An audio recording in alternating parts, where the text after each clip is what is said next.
Okay, so ACARS, so the live stream is up and running, or it appears to be. So before we get going, I should point out we are on the ground at Oklahoma City. You can see there we are on the ground, and we're going to do a flight somewhere from Oklahoma City. I haven't actually decided where yet, so it's going to be a bit of a journey of discovery. So let's see how we get on with this. So we are testing phpVMS, which is a virtual airline system, and the ACARS. So I'm going to log in. So this is the login. It's invite only at the moment. We're obviously still working on it, still filling it in with flights and all that kind of thing. So we're going to log into phpVMS and see the airline portal. So you can see I am currently at Will Rogers World Airport. I had to do a transfer to get here, which cost me money, or cost me virtual money to get here. So we're going to go and look at the flights available and pick a flight that's suitable for the A300. So I've been busy filling this database up over the last few days on the quiet. So VirtualFlight Express is the airline we're going to use. We're departing from KOKC, is it? Yeah, Will Rogers. So we'll find what flights are available from there. Where should we go to? There's 17 pages worth of flights leaving Will Rogers. We can actually see them physically if we want to. So if we go and click on Will Rogers to look at the airport, we can do a flight map of the flights. Obviously it's hugely difficult to look at the moment, so we'll zoom in on this. How about we go over towards, yeah, so let's try that maybe. So if we go back a page, actually we could base it on time, couldn't we? I don't know. I'm just looking at the list of destinations here that we could get to. Albequerque, that will do, won't it? So if we go and click on this particular route, so there we go, Oklahoma City to Albequerque. So we've got the various aircraft we can use there. So we'll generate a Simbrief operational flight plan, which we can do fully automatically. So if we go generate, and we want it for the Airbus A300, and go to flight planning. So we'll let it decide its own route. We won't put the route in, so this is just the pre-page basically before we go off towards Simbrief. So off we go to Simbrief. So this should make us a full operational flight plan automatically.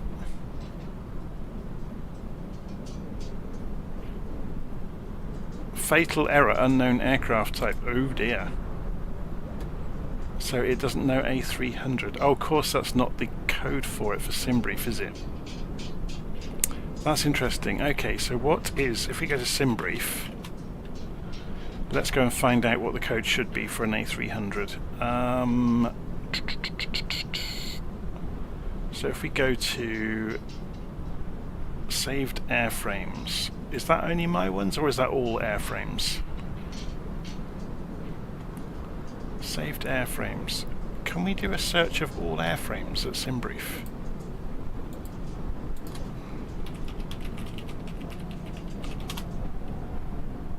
Here we go. So we want the A300. There it is. A30F it should have been. So we're going to go and hack the system because I'm an admin, so I can do these things. We're going to go into fleets and we're going to go into the Airbus A300, edit the subfleet and put in the Simbrief type as the A30F. Now we're going to come back out to the front end, go back into flights and change it to Express, leaving from Where was it? KOKC. Find. Was it on page 2 or 3, Albequerque? I can't remember now. I should have just kept the tab open, shouldn't I? Let's go for page 3. See what happens. No, it was the one before, I think.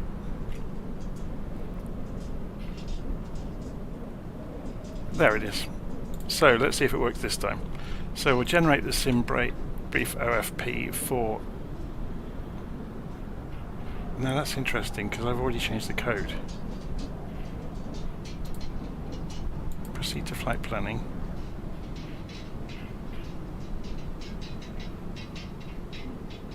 That's the ICAO that I've got here, but it's A30F as far as Simbrief is concerned. It may be the ICAO is wrong as well. We'll see if this works. No, it's still saying it's wrong, so we're going to change that as well. It's easy enough to do. Subfleet. A300, edit subfleet. That's a bit of a failing of the system, actually, that it's allowing them to be different to each other. So we've done it again, haven't we? Yeah. Fleet. No, I don't want fleet, I want flights.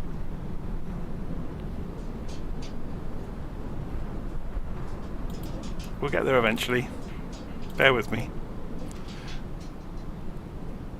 Departure KOKC.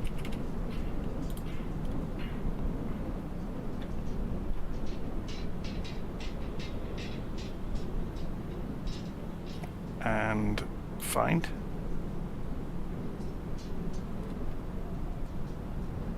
Page 2.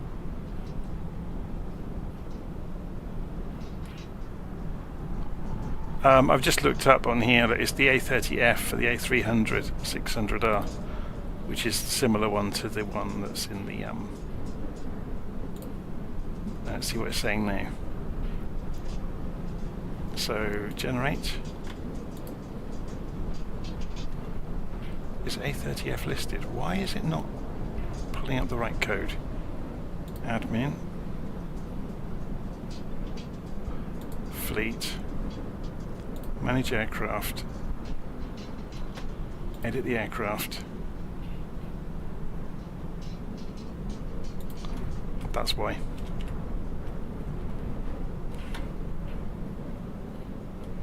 Just make sure that's correct. It was A30F, wasn't it? Save. That was why. The aircraft within the fleet still had the wrong coding on it, which you can do with phpVMS, bizarrely. So, flights. It should work now. What a way to learn, eh? Live on YouTube.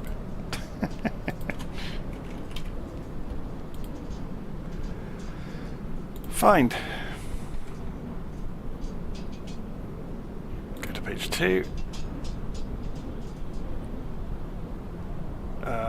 The flight to Albequerque, and we've now got the Simbrief, and it's got the A30F now. Hurrah! Proceed. Let me scroll down, generate, and it's doing it. Hooray! Finally! So this will give us our full operational flight plan. It's obviously interpreted it here to give us the basics, and we can go to the routing and see all the charts and everything. We can see the live weather as well, which is quite cool. So when wind is from the north in Oklahoma City and from the northwest in Albuquerque. It's very cool, isn't it, how it does all of that? Okay, so we can push that across to the ACARS client. So we'll always allow this to open the ACARS client. So we'll have to wait for a second for that to load. Here it comes. So this is the new ACARS client I'm experimenting with at the moment. So you can see it's loaded the flight in. And if we go and have a look on the OFP, there's the OFP from Will Rogers to Albuquerque. And we should be able to see the route on the map as well. And Obviously the summary won't be there until we finish the flight later. It's got the payload and everything already loaded in, so we will say start flight. So it started boarding, but we obviously need to go into the aeroplane now and do the flight properly. So we can do the same thing in Navigraph. We can go and import the flight from Simbrief. Now, have I actually done the flight in Simbrief yet? No, I haven't. Yes, I have. Yes, it's the one I've just generated it, so of course it's there. And there it is. Is it done a direct plan with almost no use of air? That's very bizarre.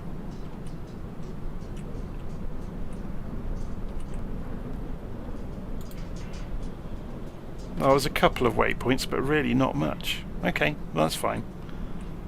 Obviously that doesn't determine the approach or anything, it's just the routing that Simbrief gives you.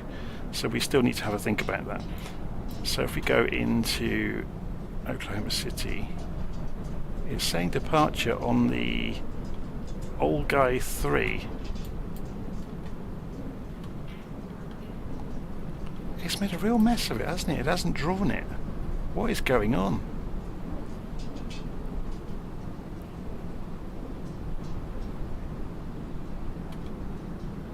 I've never seen Navigraph not draw a SID before.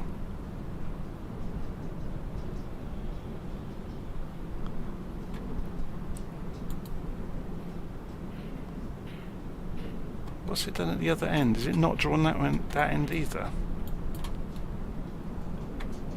So we've got several arrivals available, so we can see which ones. Now the wind was coming out of the northwest, so we want to come in from this side, ideally.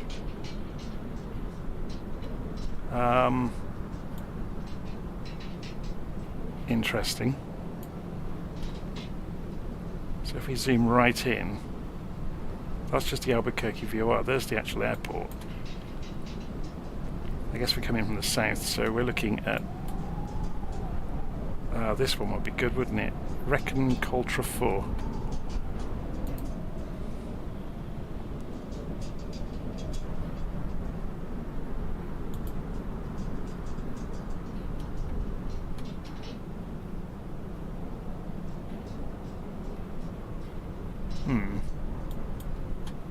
But we're coming into KABQ though, so that's not so good, is it? Let's change that for another one then. Remove. Although that's only a very short runway, so I guess coming in 26 is better. So let's have a look, see what comes into 26 neatly. Does anything come into 26 neatly? What the hell is going on with this? I think we just go without the approach. If I've chosen the one airport, can I just go and check the plan again?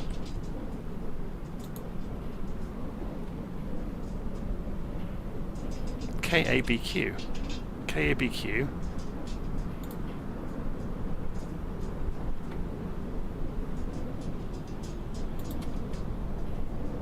Why is it?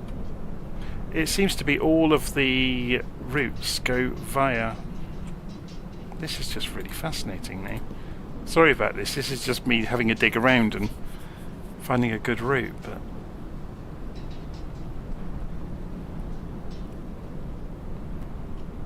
this has quite unintentionally made the worst mess of doing this that I've ever seen. Remind me later. Okay. File. Open flight plan from Simbrief. Download flight plan. Create flight plan. Save changes. No. There's us. So that's the secondary option. So let's have a look and see what LittleNavMap shows us. So if we show arrival procedures for Albequerque, runway 26. Oh, actually, hang on a second then. So if we come back into cancel that, Yeah, we got the wrong runway listed, haven't we? So we want runway 26. Add to route. Arrivals available. This should make a bit more sense now. Not a lot more sense though. Let's see if it still looks the same in here. So RNAV 26. Yeah, they are really wacky kind of routes in, aren't they? Insert.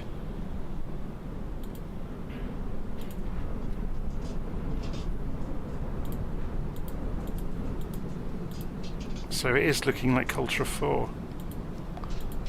What do the different transitions look like? So the kid transition would suit us. Insert. So there's obviously own navigation to turn around here to go from the start into the approach, but it's really bizarre, isn't it? It's because of the mountains, I guess. Are there any other ways in? Yeah, every route look is avoiding the mountains. So this is where you would get vectors. It's just Navigraph is really terrible at drawing it. If we come back out of here and select that approach, so it was RNAV runway 2.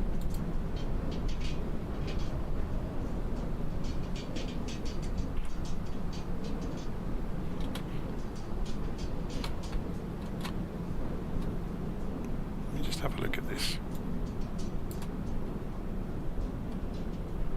Runway 26.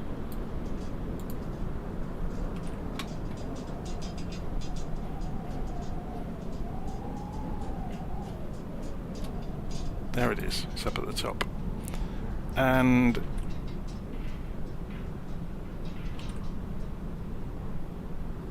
add to route. So it's actually drawing it now, look. Just shows you the differences between these different programs. They can often be really, really misleading. So Cultra 4 and Kid.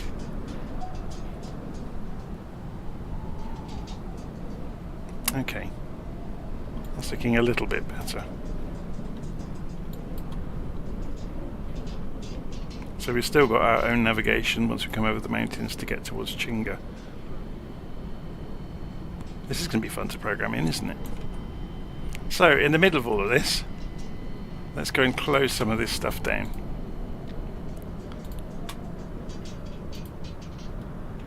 In the middle of all of this, we've got an airplane sat here waiting for us to go in and get it ready.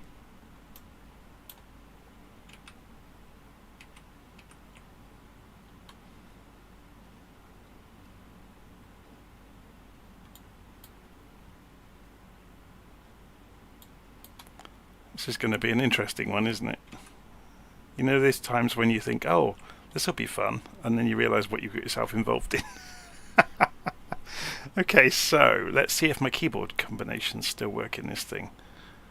Alt 6 takes us to the tablet, and yes it does. We go to the ground equip app and we make sure we've got the ground power unit, and we have.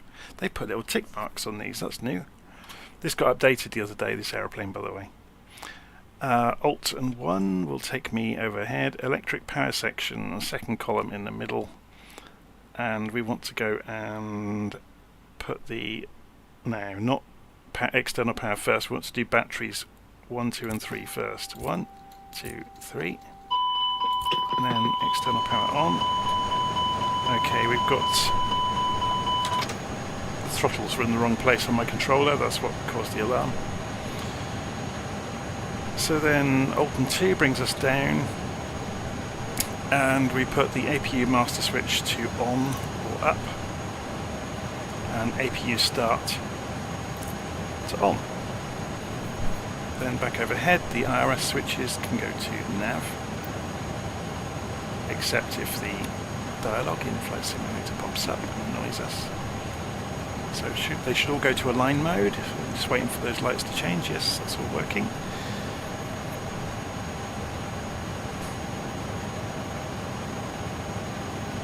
We can change the system over here to STS.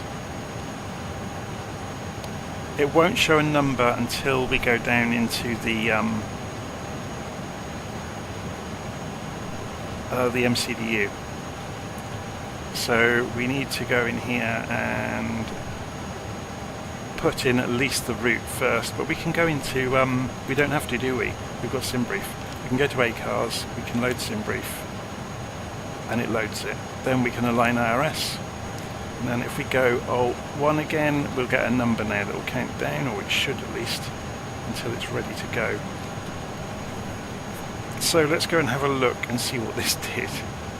So we want a cost index, and I've closed the briefing, haven't I? Is it on this front page? Yeah, it is 100. Let's just clear the messages. Cost index 100.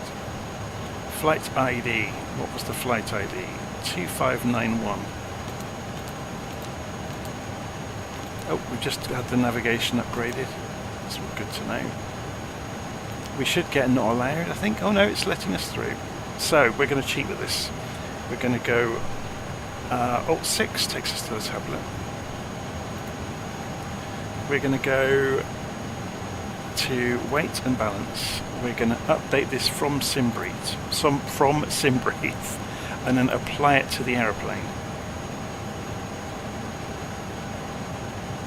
Okay.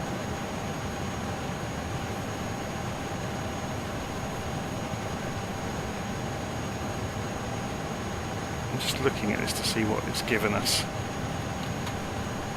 So if we get actually, that doesn't look right. That's got hardly any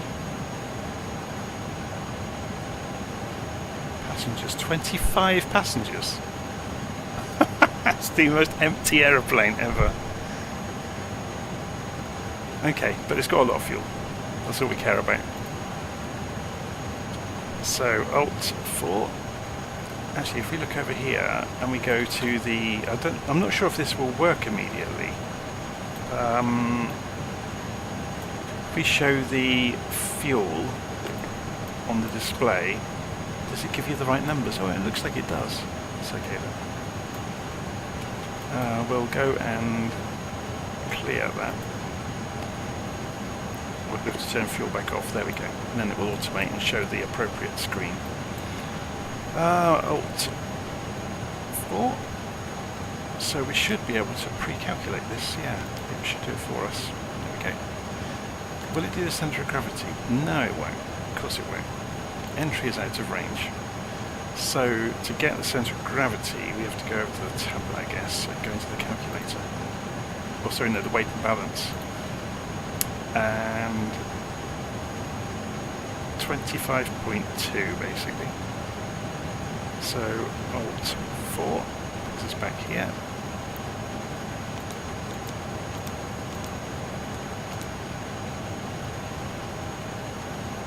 And then next page will bring us back round, and then we can go into the flight plan.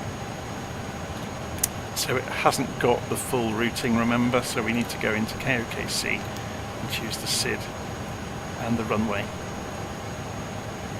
So we said we were going to be doing Olguy 3 on 35 right. 35 right and Olguy 3. Now, are we using any the Groven transition? Insert that.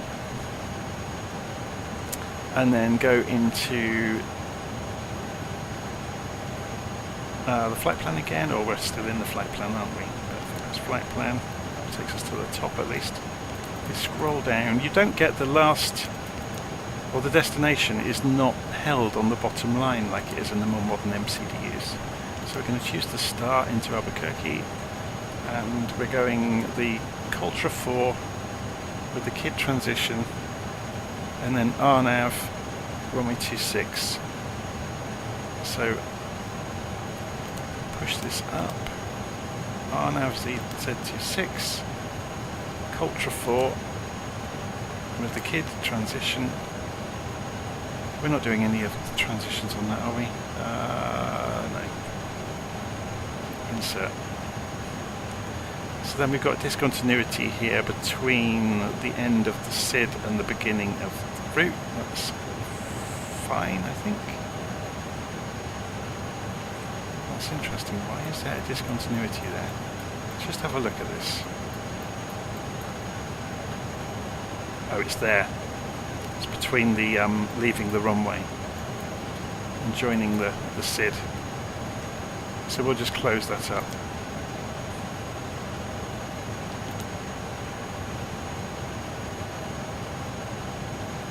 Interesting. Will it not let us? Clear.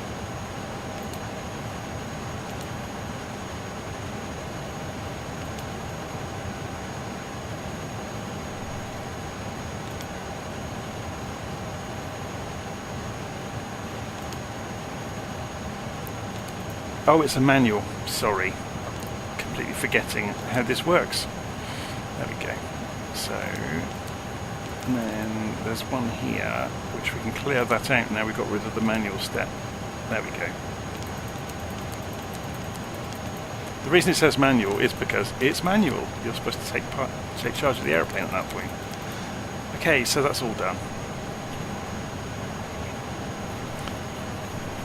Oh yeah, I've just looked at the live stream comments. Someone else is saying clear manual first. It's so long since I've done this. It's I'm a bit rusty. Okay, so that's the flight plan basically done, and we can carry on down with doing everything else. So Alt and 1, put ground control on. Alt 2, no smoking over here, and seatbelts to auto, and strobes to auto, nav and logo to 1. No, did I start the flight on ACARS, by the way? I think I did, didn't I? Yeah. So you can see there's stuff being recorded about my performance, which will be fun to look at when we finish. I'm probably going to be running late now. What have we done so far? Nav and logo, ATS to on and up, and the pitch trims as well. These won't stay up if things aren't on and aligned already. Window heaters to on,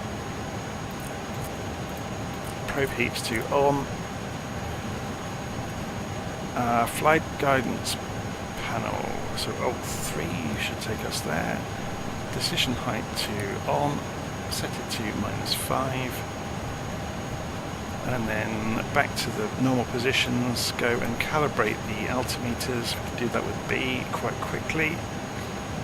Uncage the backup attitude indicator. Let's just wait for that to stop wobbling around.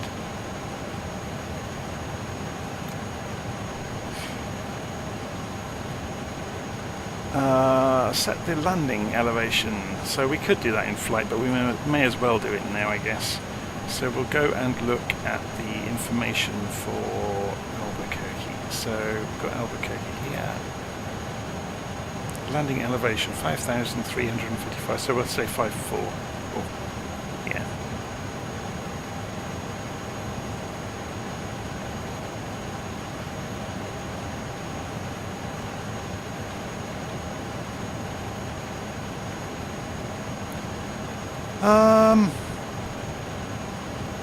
Where are we next? Set the field elevation, done that. So Alt 1 takes us back overhead. External power to off, because the APU is obviously running by now. So Alt 6, go back to the tablet, go into ground equipment, remove the ground power unit. And Alt 2, put beacon light to on. Fuel pumps all to on.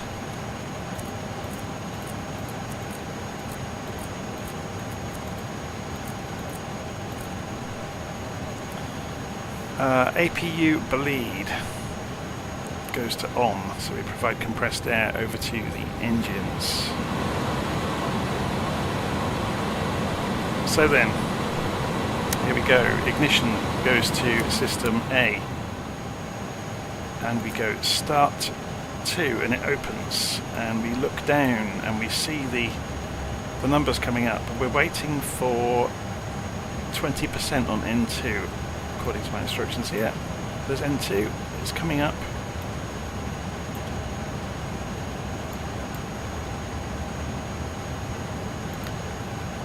There goes the fuel for engine number 2.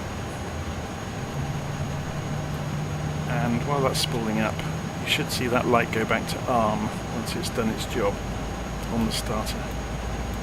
Just keep an eye on those needles. So you can see the turbofan speed is increasing. Exhaust gas temperature's rising, it's all looking good. And we've just had the clunk from the relays for the power, so we'll open the valve on engine number 1. We should have done pushback, by the way. We're doing pushback after engine start, which is not the correct way you're supposed to do things. It'll be interesting to see if that is highlighted in the summary at the end of the flight. So we've gone through 20% on N1 on engine number 1. N2, sorry, on engine number 1. So we're just waiting for the engine to come up.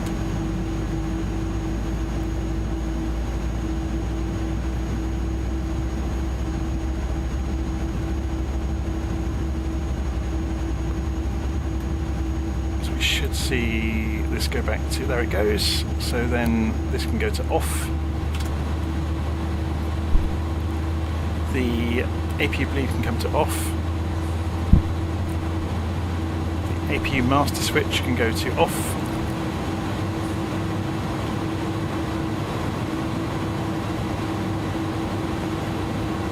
Okay, so speed brakes, we need to go and arm. Set the flaps for takeoff to 15 degrees.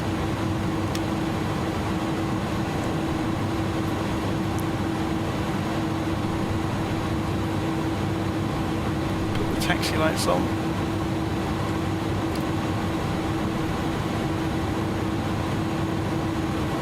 And before we even do the taxi, let's go and set up the MCP for the initial climb. So we're going to go straight for our cruise altitude, which is, I haven't even looked at that, let's have a look at the briefing. Landing fuel, blah blah blah blah blah. Initial altitude 38,000. Might be that's high. Will we get to that in such a short flight?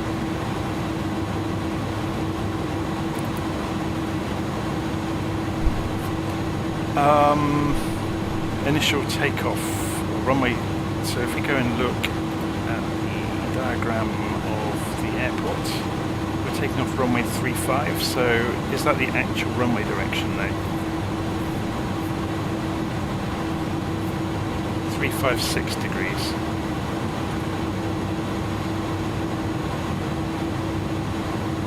So we'll go and put that into the heading just as a backup.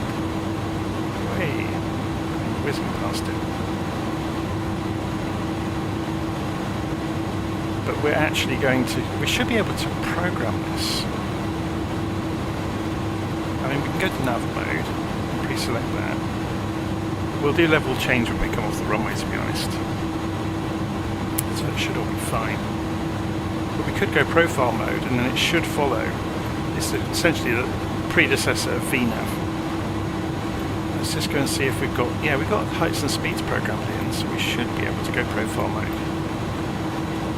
Go and pre-select the throttle speed, to a sensible climb out speed though. So if we say 200 knots. Okay, so let's go and do the pushback.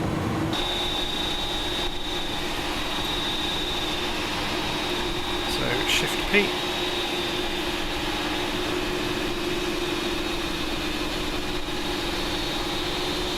Oh, I didn't know the lunar lander got to the moon. Did it? Did it make a bit of a crater? Shouldn't laugh.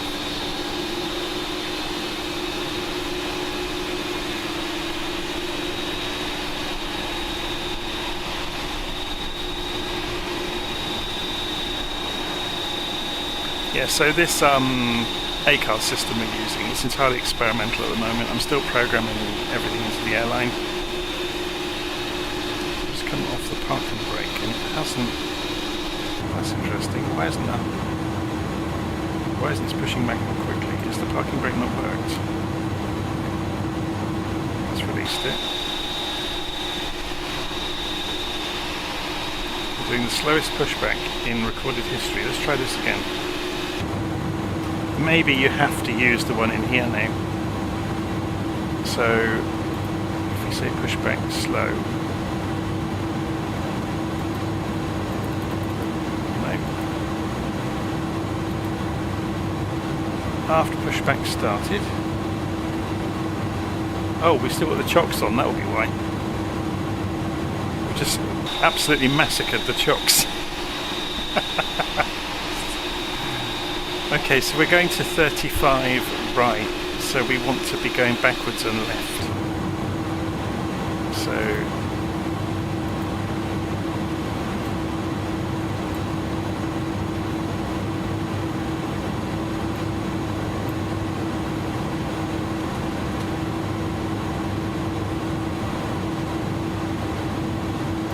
okay, let's press Shift and P. Put our parking brake on.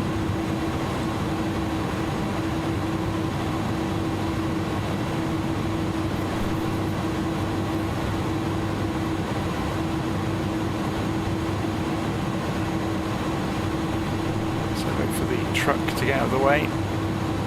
So let's just double check the taxi lights before we start moving. So yes, the nose light is on taxi, which is good.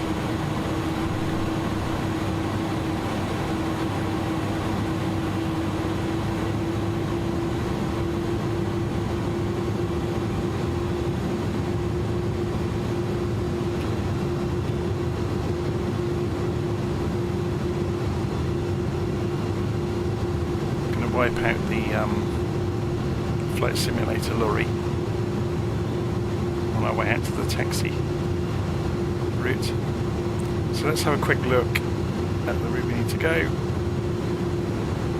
So we're going to go out via exit J, I guess, which is over here somewhere.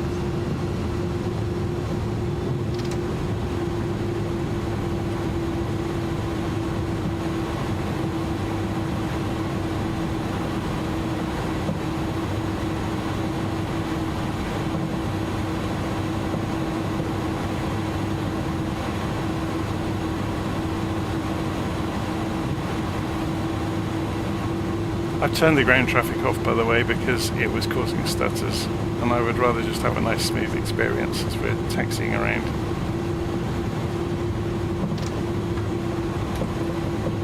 Okay, so once we get to J, we turn left and then follow down Echo taxiway to the holding point for 35.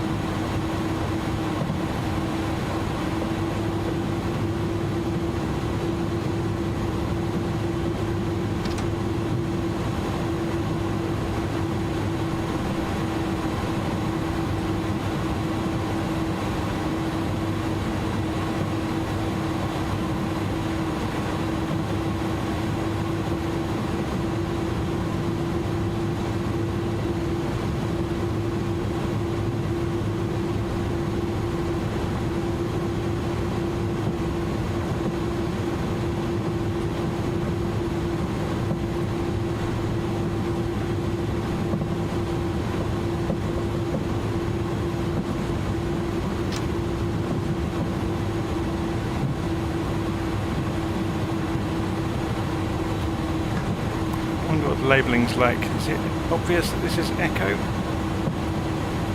This is just a stock airfield, by the way, it's not a payway one. So the runway's marked, but the taxiway isn't.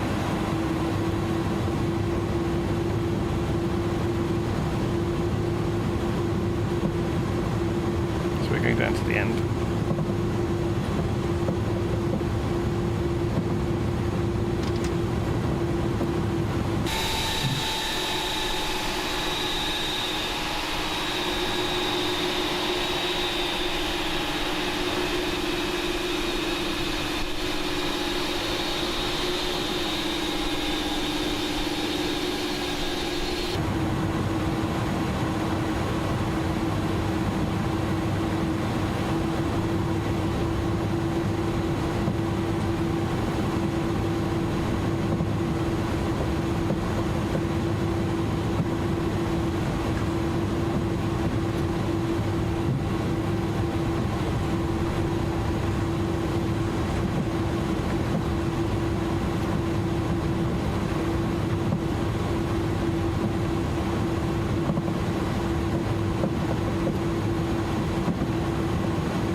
going to be a nice helpful windsock at the end of the runway.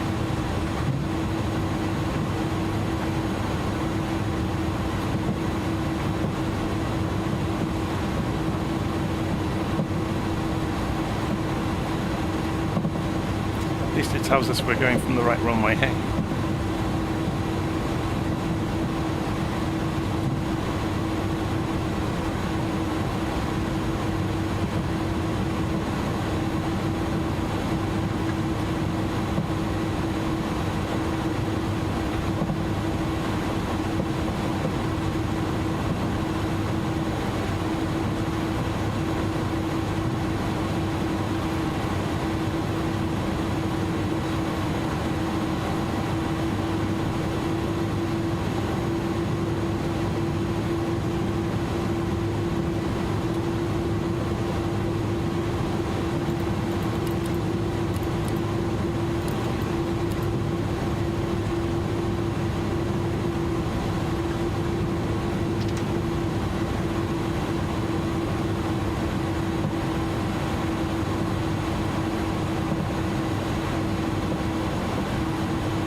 On.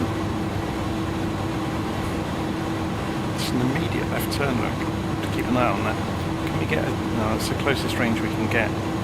It's a bit of a nasty takeoff. Okay.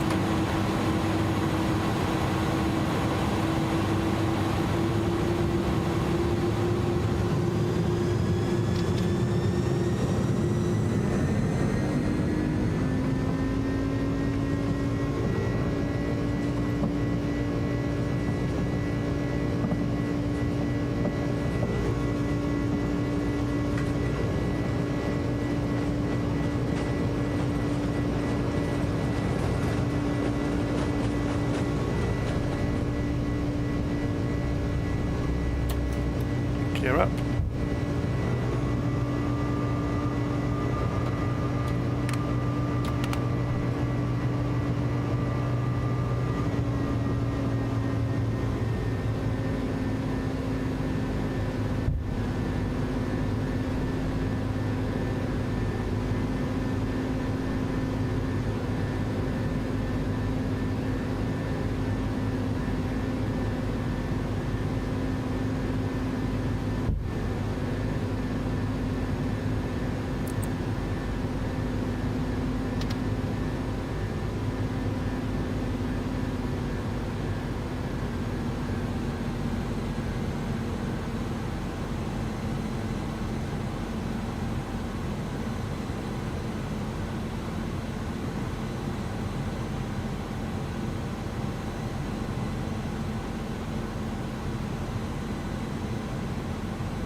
Let's try this.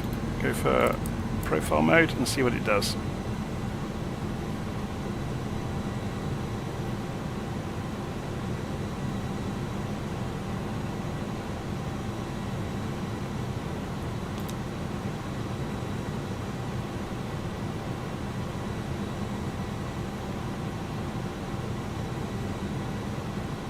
So it's just edging out towards 250 knots now on the target.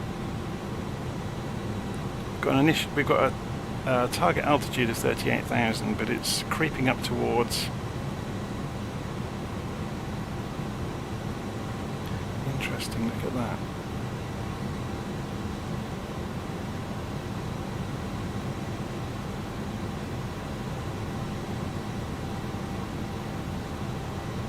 I'm not sure that's correct, you know.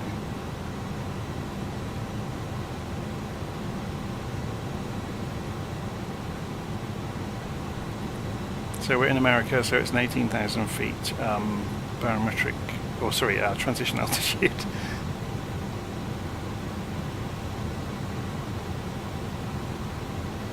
So profile's going for 250. It's still gently climbing.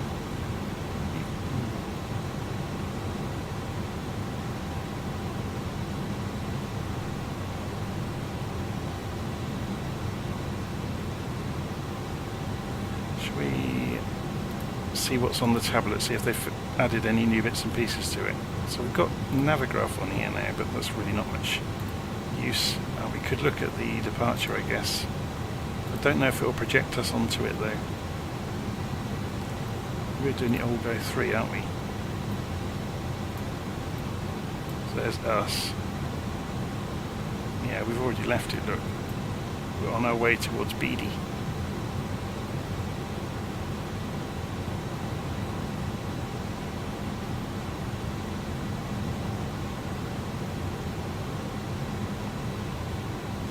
So, should we do a flight level change and ignore the instructions?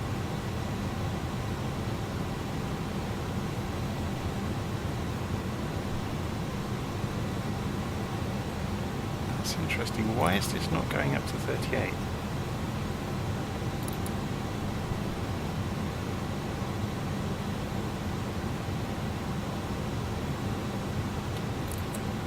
Oh, it hadn't harmed the auto throttle. Now it's doing it. So if we say profile mode again, I completely missed that on the checklist to put the auto throttle in after the takeoff. Just shows you how rusty you can get, doesn't it? This has gone to climb mode automatically because it's in auto mode here. So we don't need to worry about switching modes. That's fascinating. So we had just enough thrust to continue climbing. Again, it's just rustiness. I've not flown this aeroplane for a while. If you don't do it day in, day out, you can soon forget what you should be doing.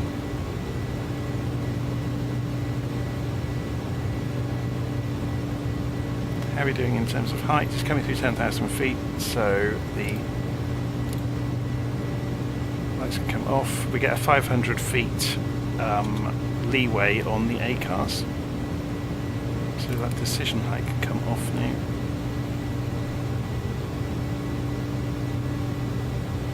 And we climb out towards our cruise altitude. So the next thing to do is the barometric pressure. Landing lights are still extended, so we need to actually retract them. Be interesting to see if we get told off for that. Rule violation, speed under 10,000 feet. What? Oh, we're over 10,000 feet. We must have just crept over 250 knots.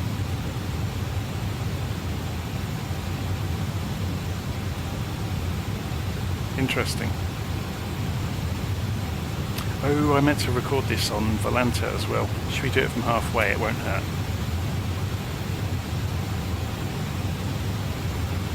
Just so we get to play with more toys on the way. Start to flight, plan a flight, add a flight plan, import from Simbrief, and it's doing it now. So your active flight, there we are, we're on it. So it's going to record. It'll only have obviously the track from right here. So there's us whizzing along over the ground. Should we put a picture of the aeroplane in? I'm not sure if we can while we are in the active flight. That's interesting. So yeah, I'll have to do it afterwards.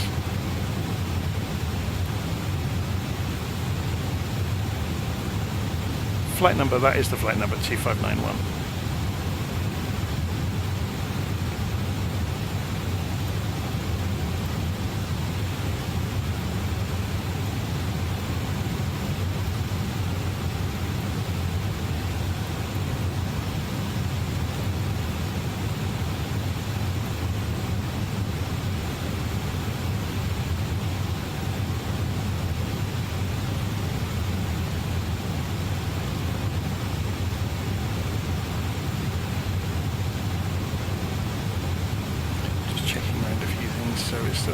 We're about to come through 18,000, so we have to do this manually in this aeroplane. So this goes to 2992. This goes to 2992.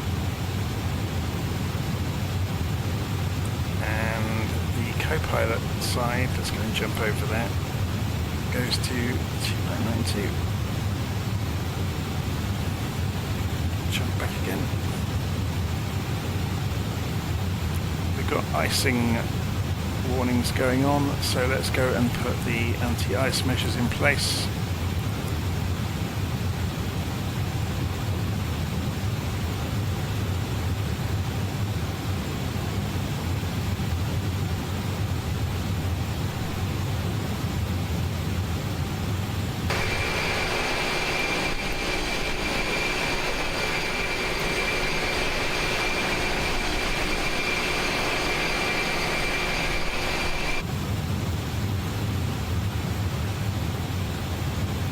Let's go and zoom out now on the chart and see where the next waypoints are. So top of climb is right there.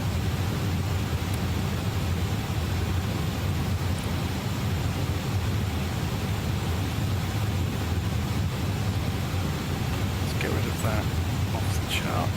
So here we go.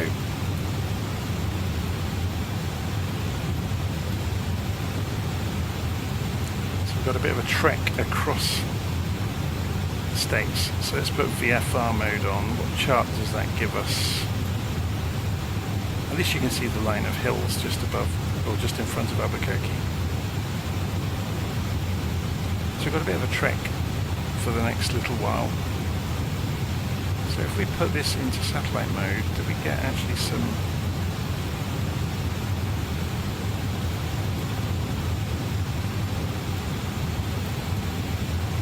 bad way of saying it, is it? If we minimise this, get that out of the way.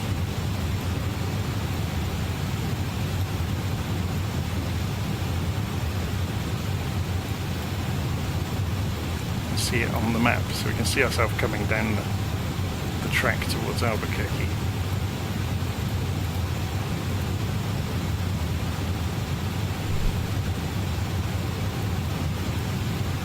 Very cool. Another aeroplane coming across here. Where's he going? It's a southwest plane. Oh, it's annoying that I didn't put the picture into the aeroplane before we took off. Oh, I can do it via the aeroplane, can't I? So A30F. Interesting. Why is it not already got the aeroplane? Maybe it's because I pulled it in from Simbrief.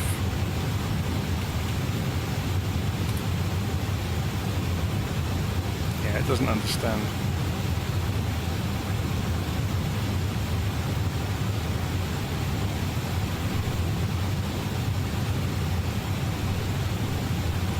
So what do we get if we click on briefing? Oh, we get to see the OFP. That's really useful.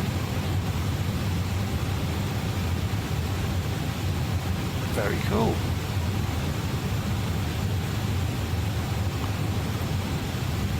And you get shortcuts through the OFP. That's a really clever way of doing it. You get a browser as well. There's a really crafty trick somebody reminded me about with this. So if we go and center ourselves on the aeroplane and zoom out a little bit. Say you wanted this and Volanta to be running at the same time. If we come into here and run web server, it's already running. Open web server in browser. So we'll nick that and come into Volanta and put the URL in here of the LittleNavMap web browser. Look at that! How cool is that? So we get to see Volanta and LittleNavMap at the same time. Very, very cool. And obviously we can just pop that open. And LittleNavMap running in the background is busy drawing this picture of where we are. So it will update every now and again.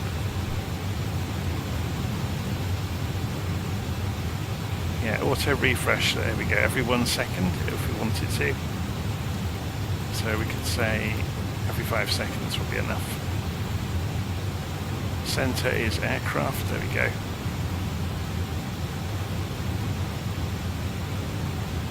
doing it. That's fantastic.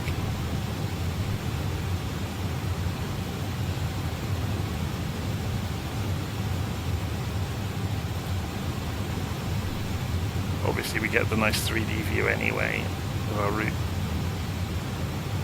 But this hasn't got, obviously, on its plan, resume flight. This. Okay, what's happened there?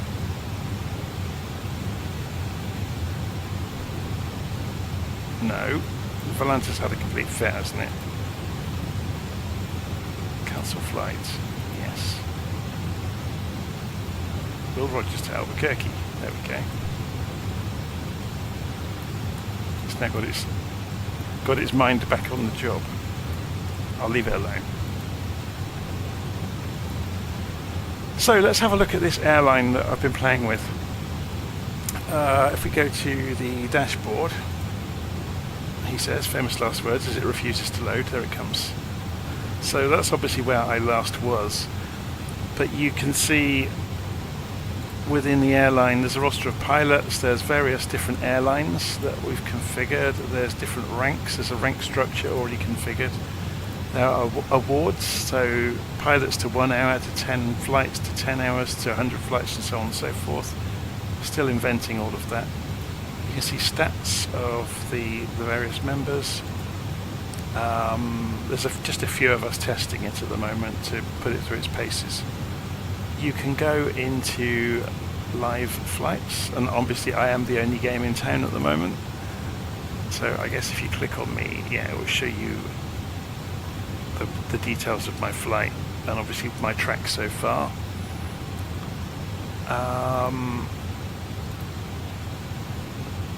You can see the hub airports in the system, pilot reports. We'll see my pilot report a bit later. We can see any live flights that are going on. Yeah, we already saw that. We can do live weather as well.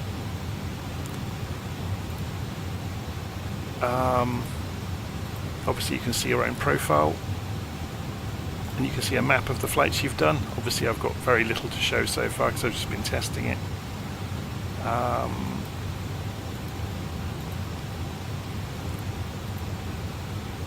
If you go to a particular airport, so say we go to Will Rogers, which we've just taken off from, obviously you get the map of it. You can also see the flights that leave that airport, which we saw earlier. So we can zoom in on that and look at those various plans. So we could go and pick one of these at random, for example, and it will load the plan up and show you all the details about it. You can have the information on the departure or the arrival airport at the drop of a mouse click. As you saw, you can pull these straight into ACARS, or you can go via Simbrief to do it.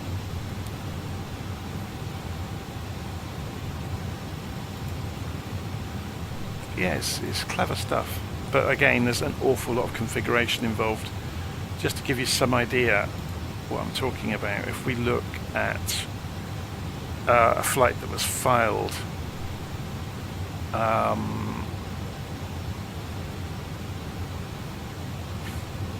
so active flight is right here, look. So this will give you some information on where I am at the moment and how far through the flight I am. That's interesting that you can get the Simbrief briefing from there as well. The Simbrief OFP. It's nicely done, isn't it? I'm en route at the moment, in progress.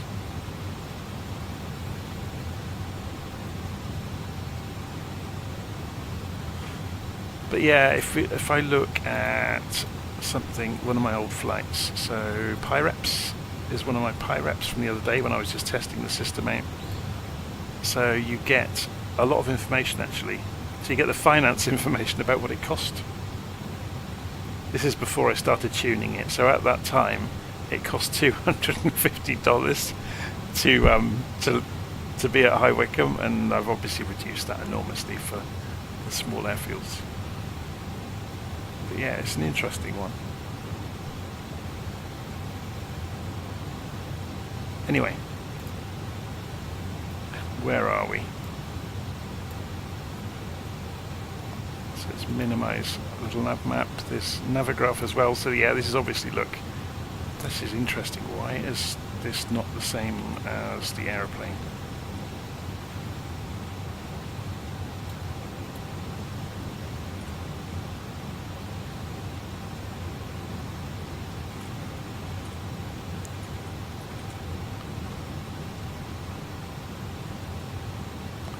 So obviously we're now out of the ice range, so that can come off. And we are at cruise altitude, just coming up to, so the seat belts can come off.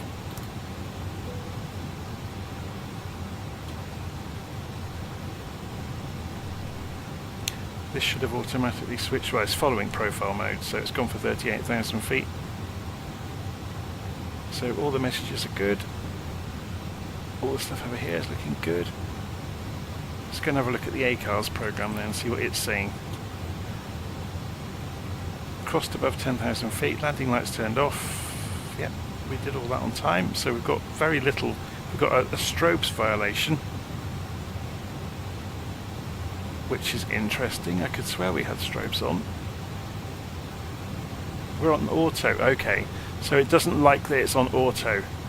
It would rather it had been fixed on the runway.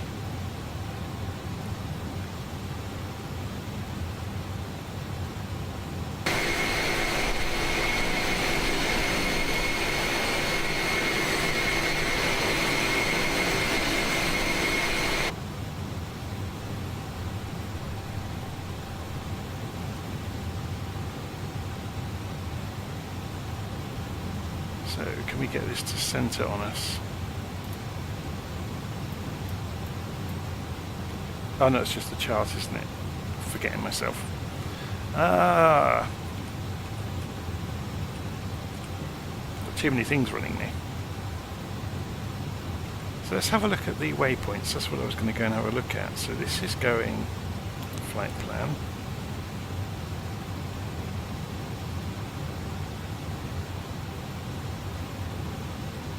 It's in nav mode. Has this lost its mind?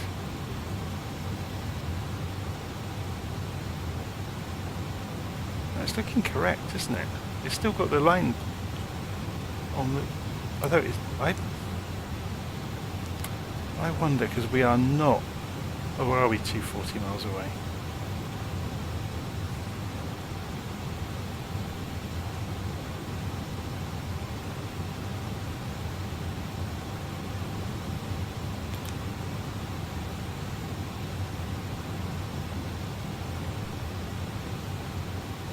.334 to destination.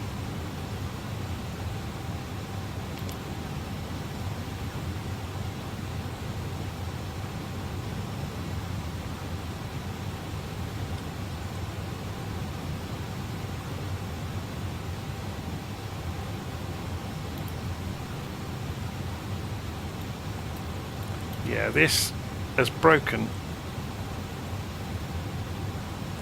This is not following the navigation at all. It's lost its mind, look. So Groven was miles away. Kid Tala Coulter. There's Kid, and it should be going via Reckon. So let's put Reckon in front of Kid. That's why we're deviating, because Reckon isn't here. So RECKN.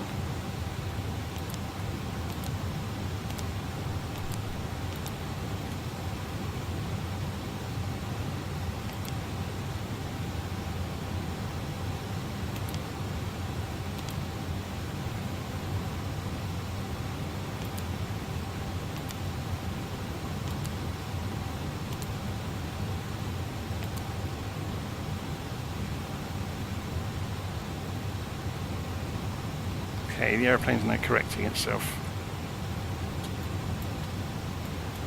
So it's going... So to make this look correct on Navigraph, what we can do is that.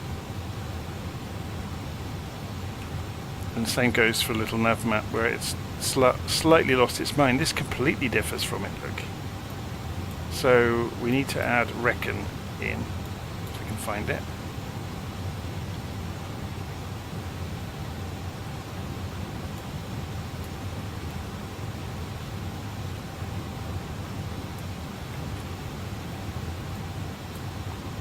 Kid, and there it is.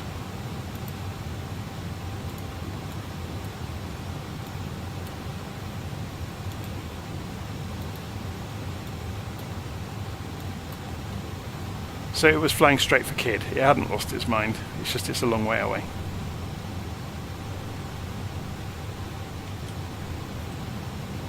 I always doubt the aeroplanes.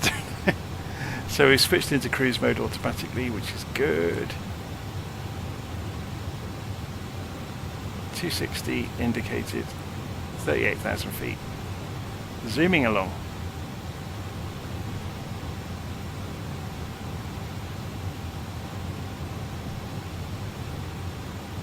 It's a gorgeous day. There's hardly any weather.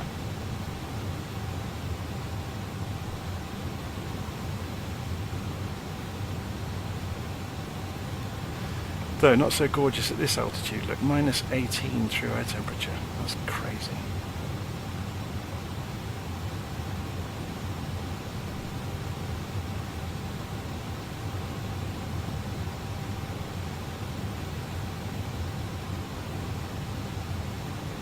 Yeah, I can imagine this would be a ridiculously long drive, wouldn't it? What's that? Route 40? Is that? It goes all the way across. Looks like it. Highway forever.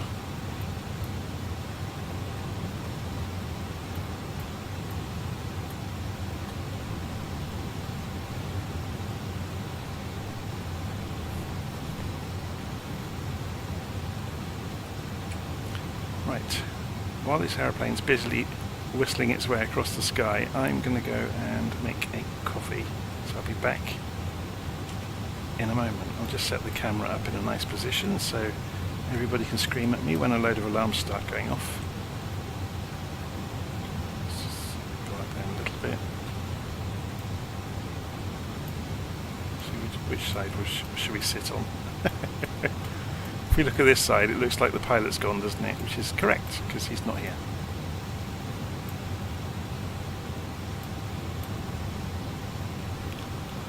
I'll leave it there. I'll go make a quick coffee. Back in a minute.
Right, I'm back. I'm just off making a drink. Let's jump back into the pilot seat, see where we are, see if we can see some route at last. Hurrah, there's Reckon and Kid.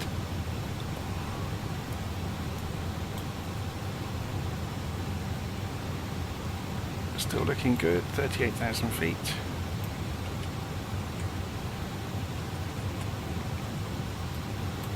So let's get familiar with the approach into Albequerque. So there's obviously this huge mountain range, and then we've got own navigation. So we could have a think about that, about how we're going to manage that to go into Chunga. So there's this waypoint here, Tento. So it wants us there 210 knots, 10,000 feet. And I presume then we can turn there and go in for Chunga. But would that give us enough? Although it's 5,000 feet, isn't it, elevation at the airport? 5,400 or 5,355. So yeah, we're only dropping 5,000 feet then to get into Chunga. So this is where something like LittleNavMap comes in really useful, actually. So we can see, here's that gap. There's Tento. So if we could add that into our route, couldn't we? Oh, we can't, because LittleNavMap doesn't understand how to do that. But following Takeoff, we need to be 10,000 feet at Tento, essentially. Although that's not actually the route in. This is it, look. Fabex. Yeah, so it doesn't go as far out as Tento. So following Takeoff, even though this isn't on the official plan, this is the area navigation route. So Tiaja, Sims, look at all the warnings for peaks nearby. Fabex and Chunga. Okay, so following Takeoff, let's go and have a look in the aeroplane. We've got some time.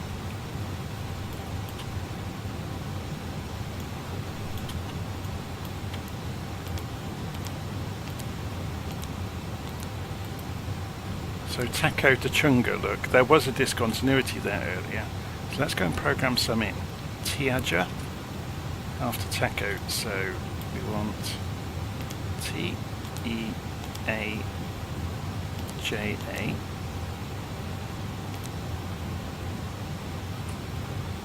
Then Sims.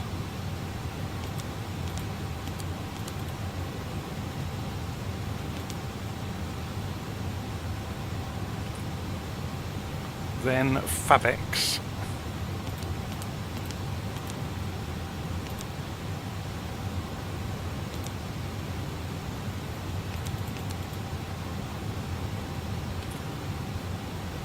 And then on to Chunga. So we can then clear out that discontinuity. And the aeroplane should hopefully recalculate everything for us and give us a nice descent in. That's the plan.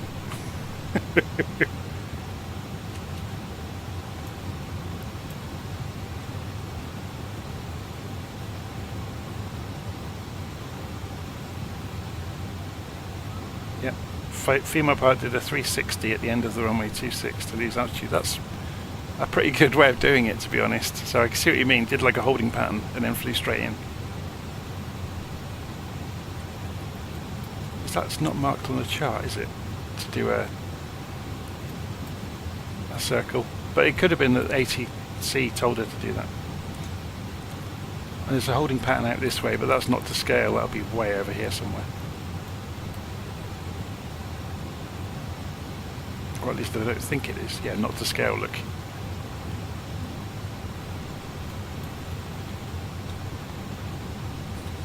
Okay. So in our plan, we've added some extras.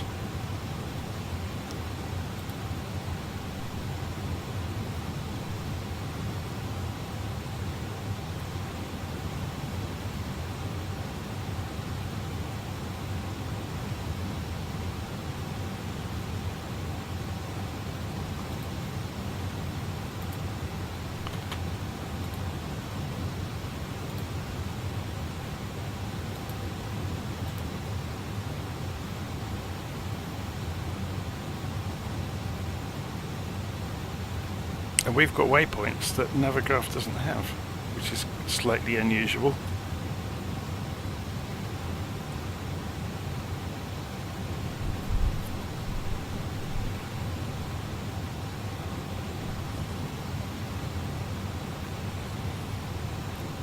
So let's see if we're still being told off by this experimental ACARS system.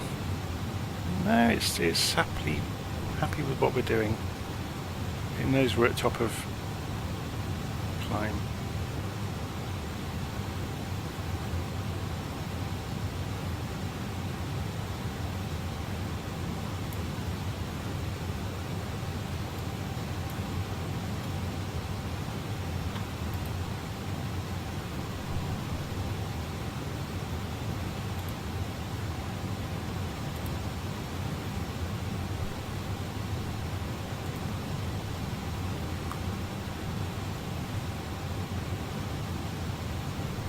But yeah, I wonder if the phpVMS system, I wonder if it's overkill for people who just want to go and have fun in the sim.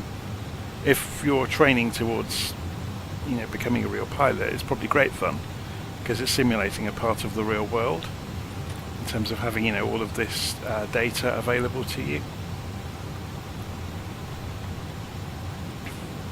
So if we come back into my profile and my flights, yes, obviously they're completed flights, aren't they? If we go back into dashboard, there's the flight that's going on right now.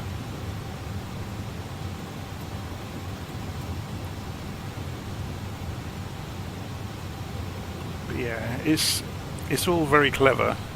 But I wonder if this is total overkill for people who just want to go and jump in a Cessna and do a tour leg somewhere in the world. I can extend this to do tours, but I wonder if this is too daunting for people.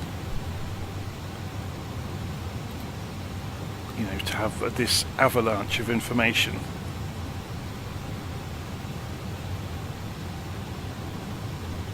I mean, if you're doing a transatlantic trip, having the weather reports from Simbrief available to you is just brilliant, isn't it? And I've programmed most of the aeroplanes in, most of the big ones. They're all in here. So we've got, particular models. So we've got the Airbus A300 here, which obviously I've updated with its correct type now. We've got a fuel calculator for it and all sorts of things.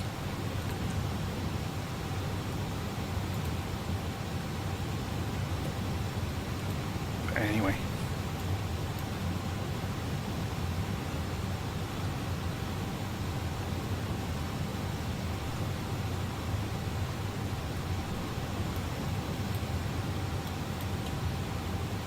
it's so still out there, isn't it?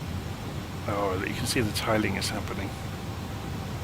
I wonder if that's part of the problem with them moving over to 2024, because they're obviously getting the infrastructure ready for it. And I think 2024 is going to support seasons, isn't it? But you sometimes see these, the tiles are updating, look. I wonder.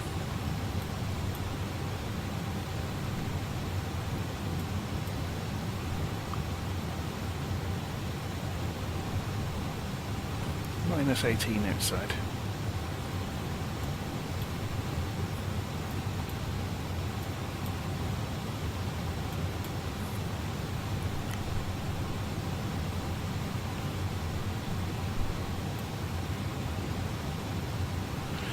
We could prepare the ILS ready for landing. Oh, we haven't got ILS, have we? We're on an RNAV. It's fine.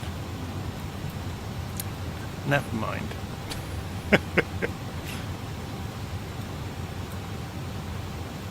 It's quite a big airport, isn't it?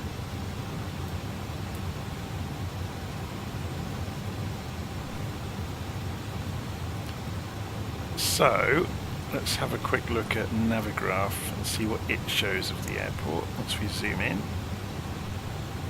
Yeah, we get all the labels. It's much better than the LittleNavMap. So the terminals are down the far end then. So once we come in, we can just roll along on 26, come off at the final exit right in front of the terminals.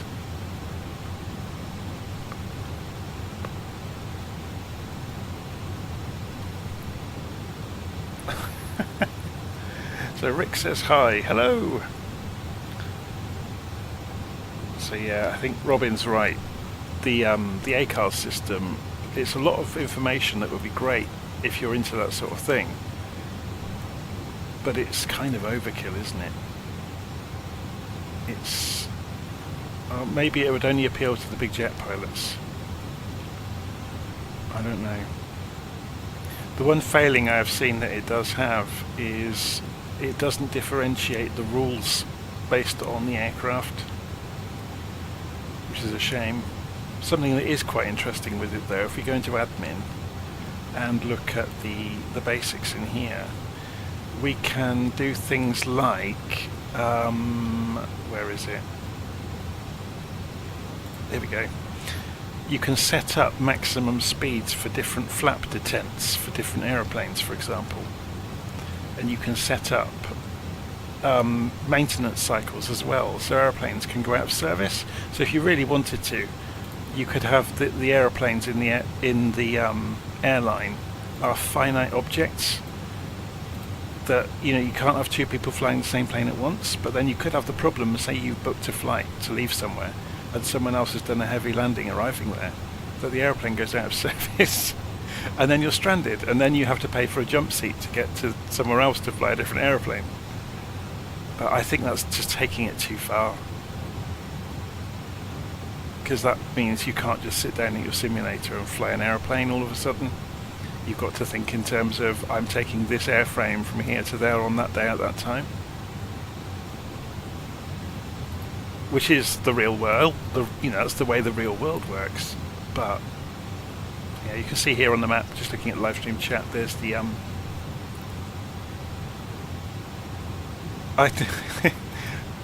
there's Albequerque, Kirtland, AFB. So yeah, I'm trialing this system. This is called phpVMS. It's a very, very heavyweight virtual airline system. I have already got a virtual airline up and running for VirtualFlight.Online that exists at va.virtualflight.online. You're welcome to go and join it. And again, there's only a couple of people flying at the moment. Look, it's late at night, that's why, I guess. But it's very popular. You can see there's 1,400 pilots on the books. Obviously they don't all fly all the time. But the main thing that we do here is tours, which is perfect for light aircraft. So you can, we've got various places around the world where we've got tours with lots of legs around the country. So if you can scroll down, you can see that's the route that the Germany tour takes. But you get to tick off and you win badges for completing tours and things like that. It's free to join, free to go and take part. It's got a nice ACARS client as well. It's just nowhere near as detailed as this one. This is much more just about having some fun. Although saying that, it does mark your flights. So if you come down and have a look, we've got the last 10 flights. So if we go and look at this one, the 737 flight that was done. So if we go and look at it, it marks you based on a few basic rules. Nowhere near as many as phpVMS, but it's pretty good. So it does give you stats, and it shows you where you flew in comparison to the route. And it does Simbrief integration. So I think it's debatable which one's better, to be honest. This one, I think, if you took it to the nth degree and simulated the airplanes as kind of, as I said, finite objects that can't be shared, then this suddenly becomes fantastic.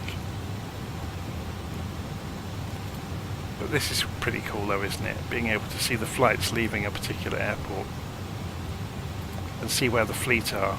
Obviously there's only me testing it at the moment, but and it does have the whole finance world in it.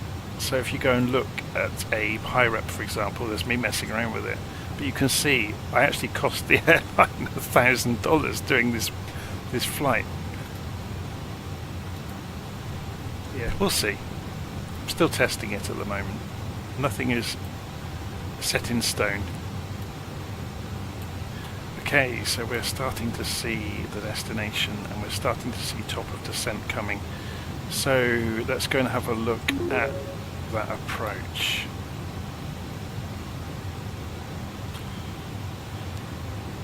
So we need to come down to between 28,000 feet and 20,000 feet for Tala. So if we come down to 22,000 feet, we're just approaching Reckon. We've got miles yet, so we don't probably need to begin descending. When does this thing? Just before Kidd we start descending. So it would be interesting to put this, to give it a target altitude but not actually set it off towards it yet. So if we came down for 22,000 feet, I think if you click the top half of this you can go in thousands there. There you go.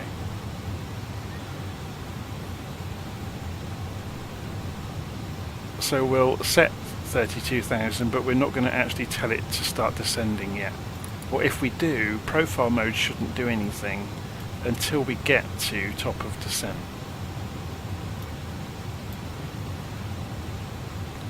It was supposed to be 22, wasn't it? Not 32. So I'll set it, but nothing will happen. We're in profile mode, so it should start descending when it gets to top of descent automatically, and then it will start following the numbers.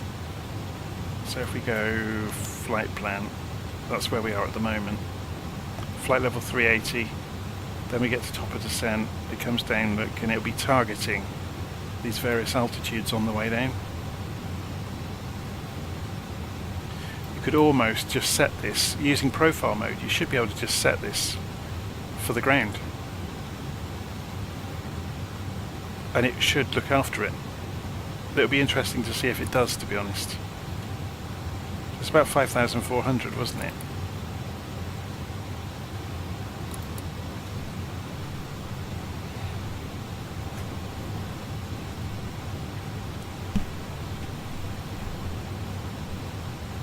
So the Kidd intersection is named after Billy the Kid.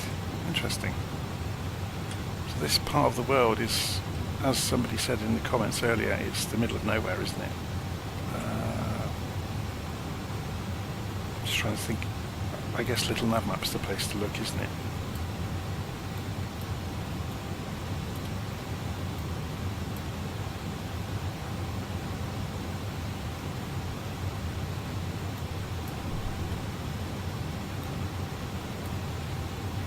So if we were to pull up Google Maps and type in Albequerque,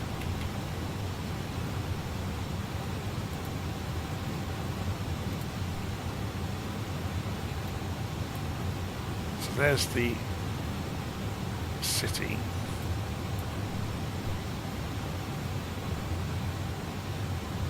And if we then put this into satellite mode, no, we don't want to do that, we want to do that. Okay. I didn't want that to happen.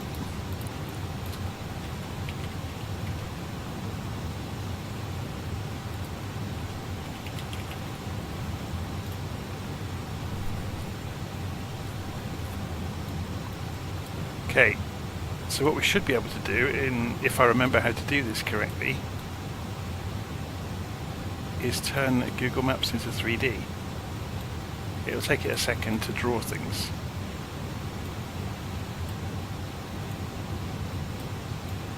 You can see what's on the ground. It's pretty cool, isn't it?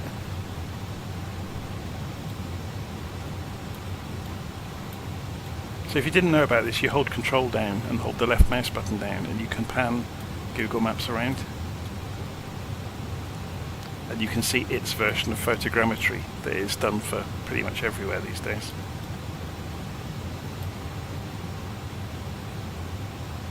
It's quite scary, the level of detail it's got, isn't it?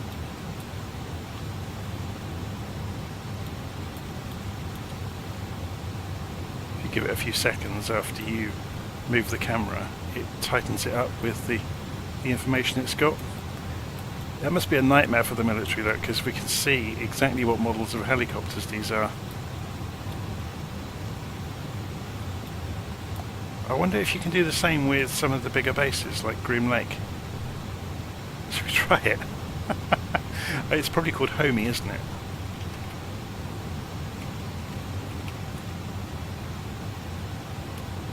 Oh, it doesn't know it, look. Groom Lake. So there's the airbase. Is it 3D? Surprise, surprise, no it isn't. They've probably doctored the satellite photos as well.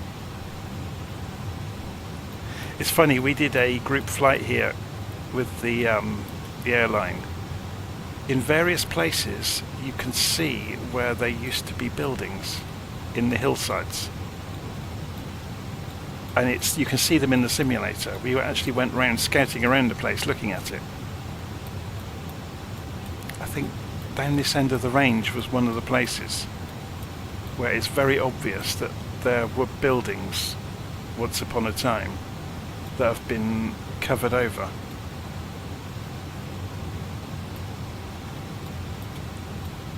Yeah, I can't remember exactly where it was now. But it was absolutely fascinating going around the range looking for them. I seem to remember it's along here. This has obviously been doctored to cover it up. But anyway.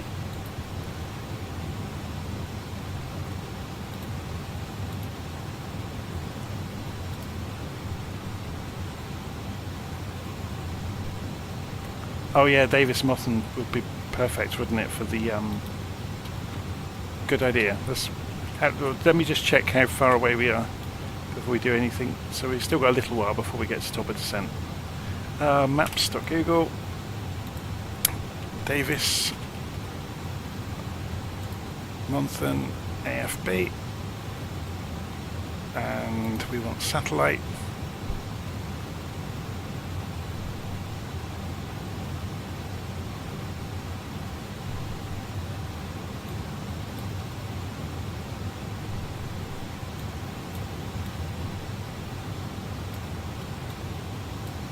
That's just mad, isn't it? How many spare F-16s do they need?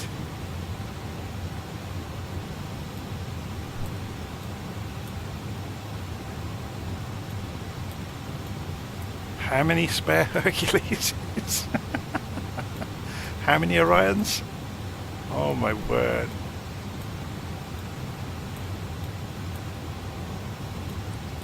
Not many B1s in storage. Well, not in that field anyway.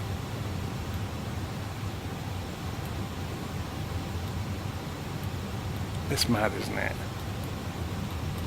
So we got what we got over here.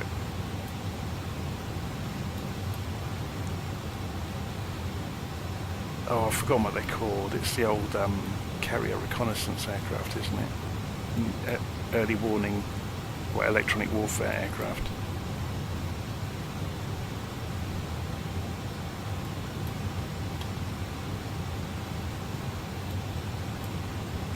Load of second-hand F-15s, cheap to the right buyer.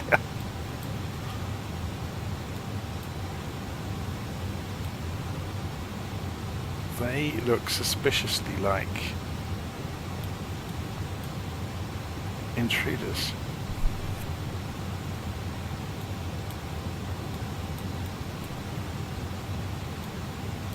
It's fascinating, isn't it? Just looking around, a whole row of F-18s there.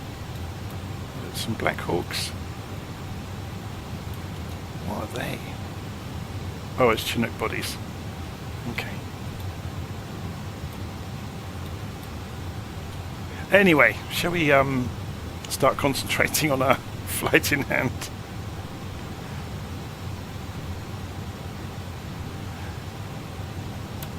Let's reduce the range.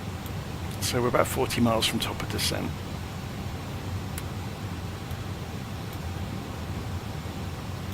So we can see that coming in. So while we're waiting for that, we can have another nose round. This is addictive, isn't it?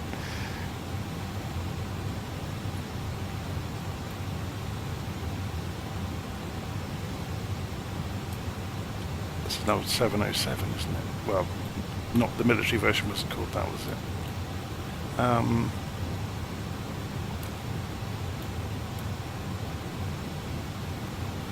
More F-16s.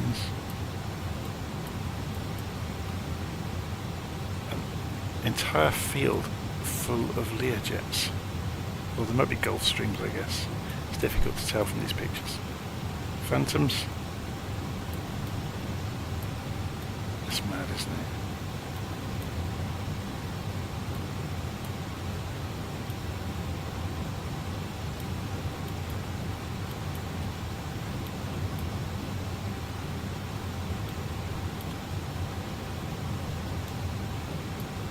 Presumably, I was going to say, are the B-52s somewhere else, or have they already robbed them all to steal parts to keep the rest of the fleet running?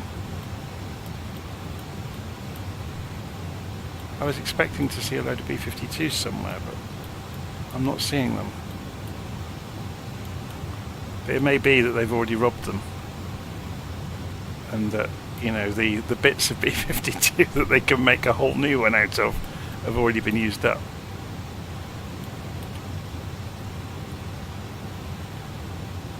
Anyway.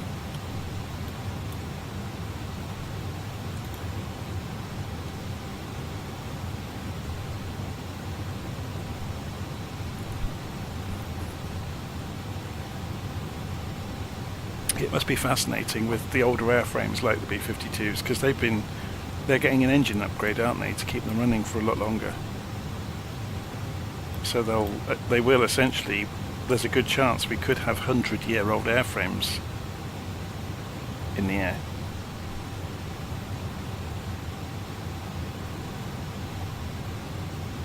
Or at least 80 years old by the time they go out of service.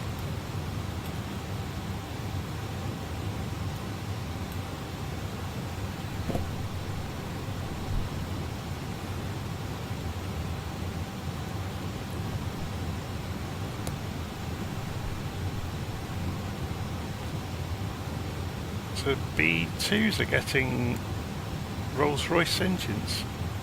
I didn't know that. I thought the B2s were on the point of being put out of service, just through the cost of maintaining them.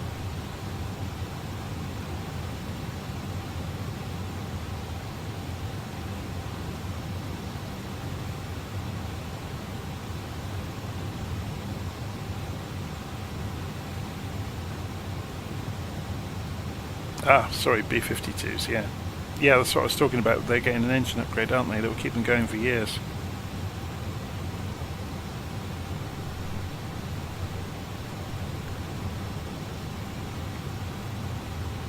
It does seem a bit crazy that they're buying a few of the new stealth bombers when they could buy hundreds of B-52s, or rebuild hundreds and hundreds of them for the same amount of money.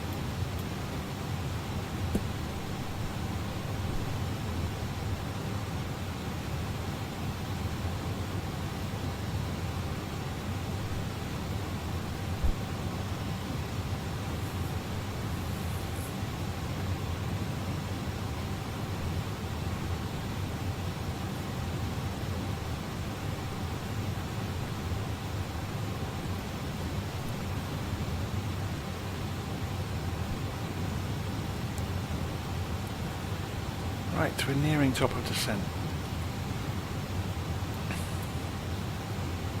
So I don't think I've got an A300 performance profile for LittleNavMap. Can't see one.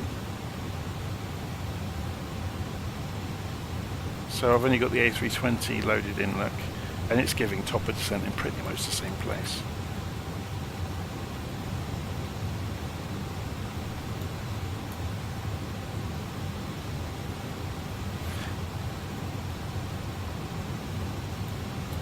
I wonder if you can turn these into convert to waypoints. Yes, you can. That's good.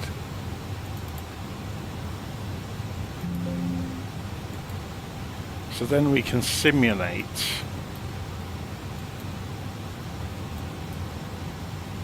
the route we're going to program.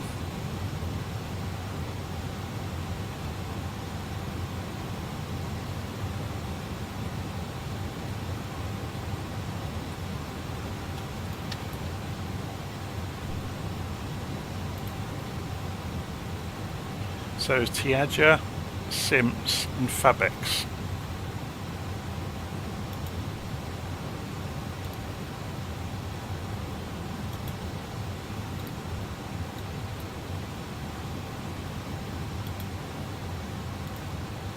So that's what we've got programmed in. We could put Yuglu in the middle, couldn't we? In between Tiaja and Sims. That wasn't on here though. But it is on the curve.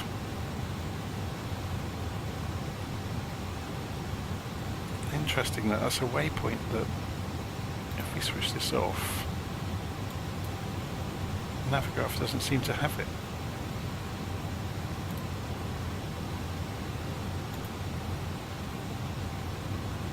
Oh, maybe it's best we do keep away. Look, there's a 6,000 foot peak there. We should be 1,000 feet above it though at that point.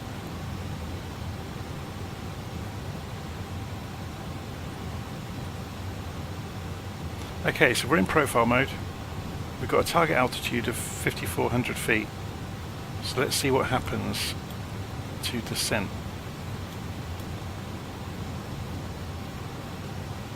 So this should start. You should see the vertical deviation slip away. And then it start chasing it. So let's watch what happens.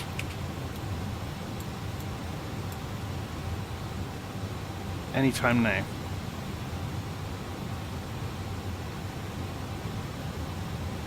There we go.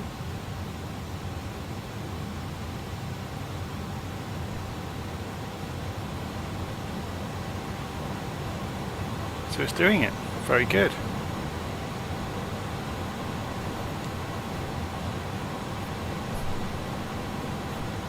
So we'll keep an eye on it now.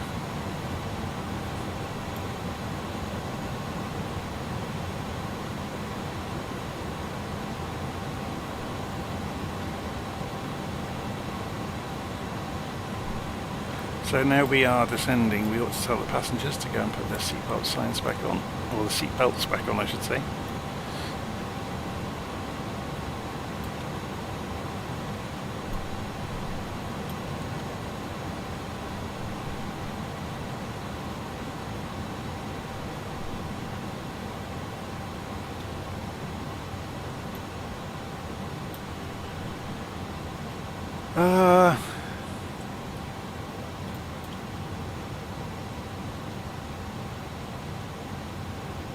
So if we go back to the... What's the world map look like? Is that just the same as the other ones? We can have photos now in here, can't we? Or satellite. And the sectionals, which is quite cool.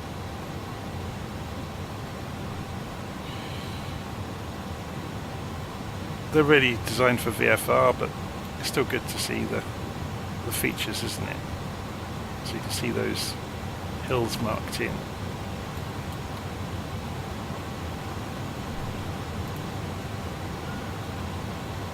If we zoom in further, does it go to the different sectional? No, it doesn't. That's a shame. So they haven't got different resolutions of sectional. Or different scales, I should say.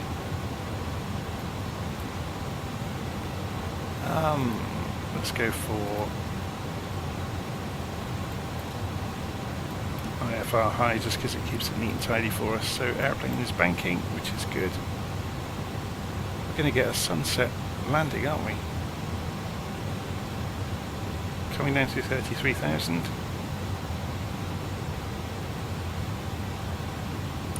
I better start thinking about putting some lights on inside the cockpit.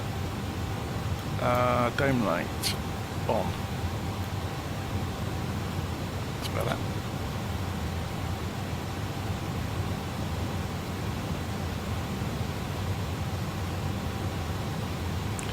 Runway 26, so I can tell you the wind very quickly. If we just hover over it, and well, we can get it on Navigraph as well actually.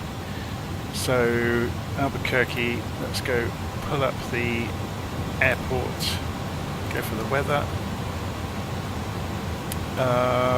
Few clouds, 10,000 feet, wind 16 knots, 320. So we've got a slight headwind, 113.2 for the VOR, but that's obviously beyond us. Should we tune it in just so we can see the data? Actually, it won't let us, will it, if we're flying GPS? So the throttles are flying all over the place. It's just, obviously it's following the profile, but... So it's going for, it's accelerating it to 0.82, look. And then we'll come down through, is it about 28,000 feet when it kicks back to indicated airspeed instead of Mach? But we're on the vertical path, which is good.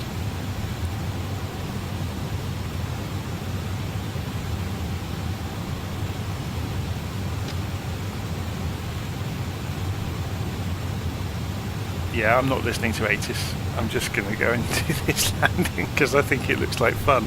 So we've got icing is showing up. So let's go and turn on the anti-icing.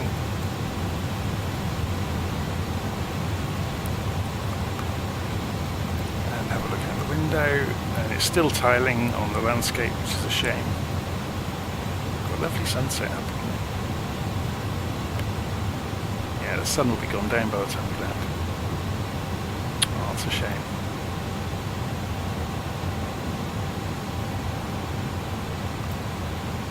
Going to get a night landing into Albequerque past the hills. Evening light. So these are the hills we need to clear a little bit later.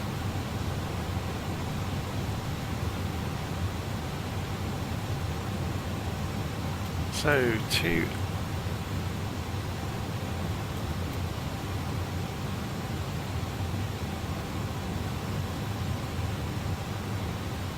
So yet again, look, this is not clearing down. The flight plan page.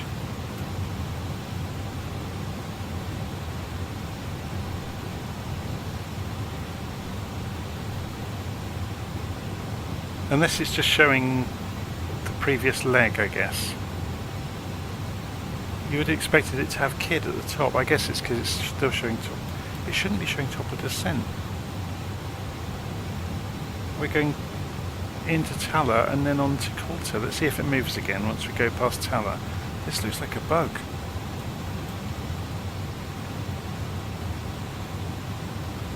So this should update as we go past.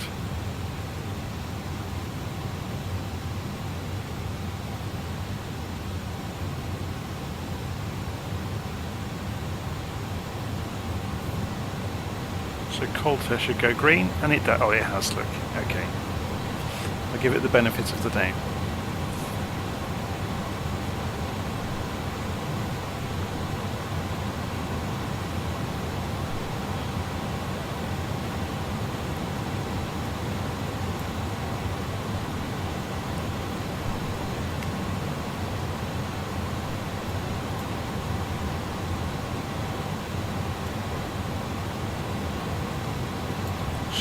Put the head tracking on. Whoa. Blind myself.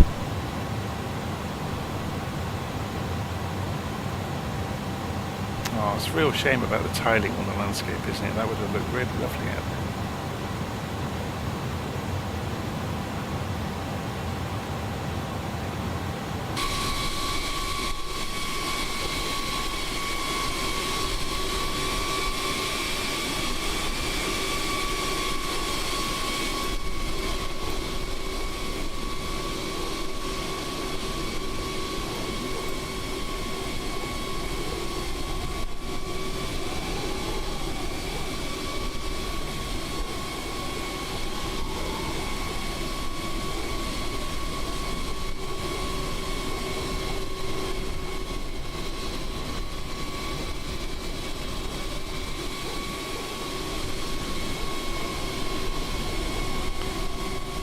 course, I'm presuming that's tiling. It looks like it does the as tiling. It's just updated.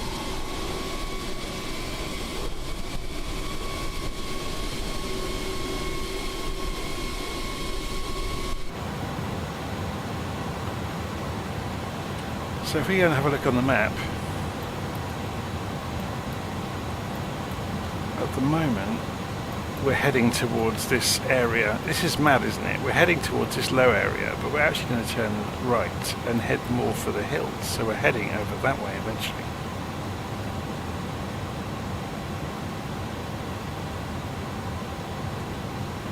Yeah, it's going to be properly dark by the time we land.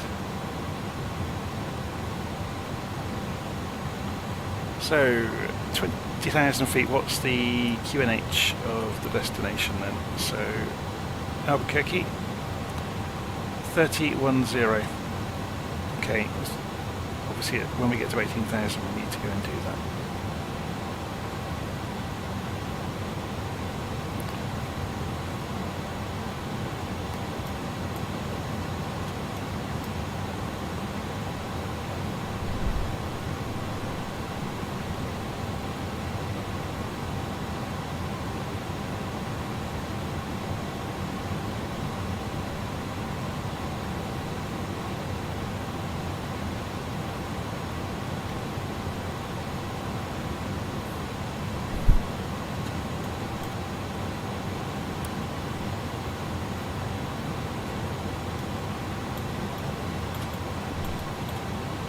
Whoa, Sim's frozen. What's going on? And it's just woken back up.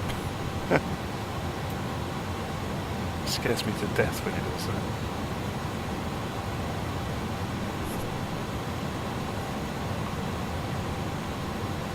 We're still in icing range.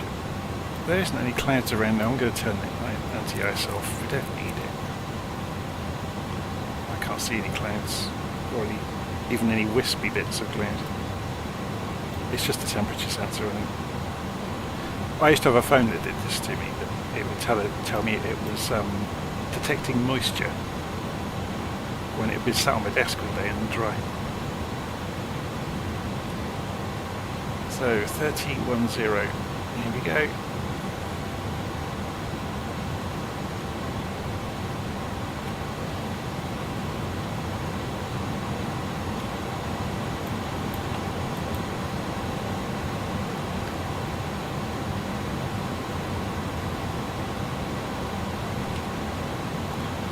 Okay, next thing is 250 knots at 10,000 feet. It looks like it's already nearly there though, which is interesting. So YY Lee is estimating to get to 10,004, which is a little bit further on, so about 10 miles down the road, 15 maybe.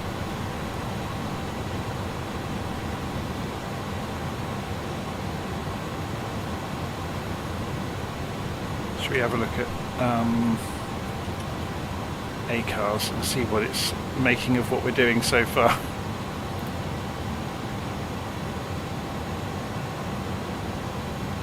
Setting descent phase. It's on its way in, basically.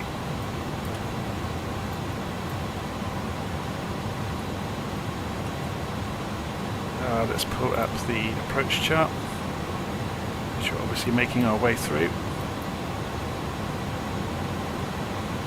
So below 180, yeah, we're smack bang in the middle of the plan, which is good. Vertical deviation's looking great.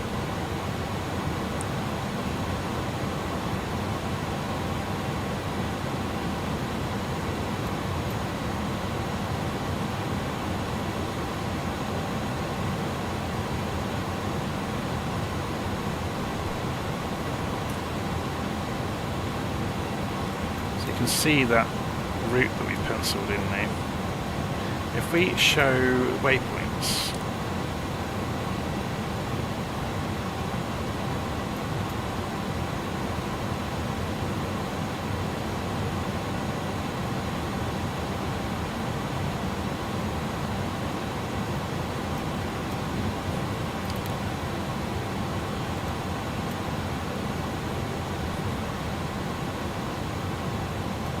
Right, time to start looking out for Albequerque in the dark.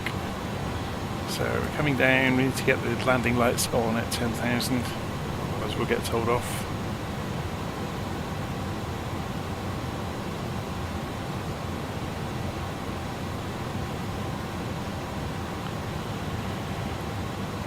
We're going to get the heading mode ready as well. Is it 260, wasn't it, for the runway? We should just double check the actual direction of the runway. 259.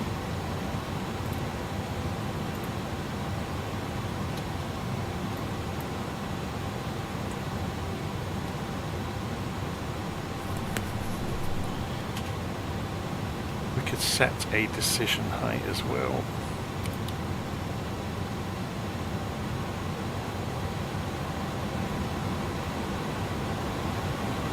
Oh, that suddenly dived. Is that decision height causing that?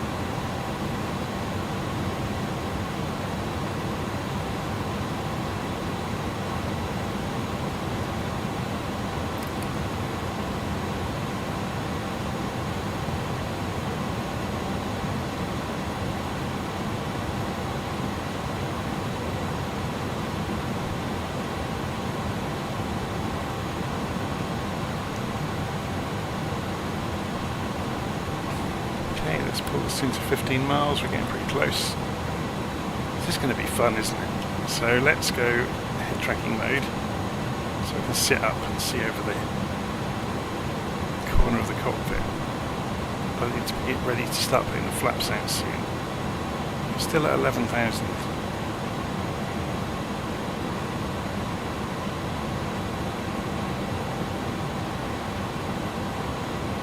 See, this always interests me.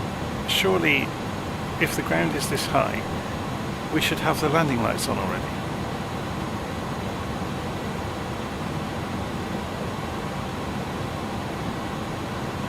So you can see the airfield there. Look, we're going to do this squirrely S shape to come in.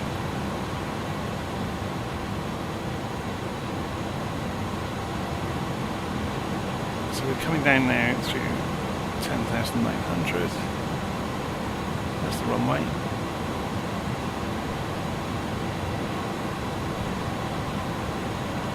So let's go for the first stage of flaps, which will help the aeroplane keep slow.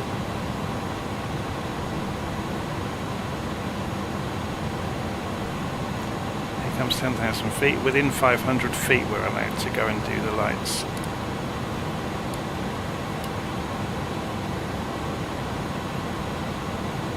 We never turned the taxi light off, did we? Never.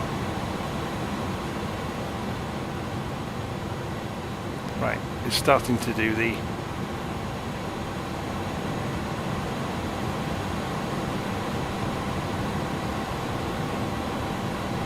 It's an interesting one, isn't it? I've never done this route or anywhere around here really.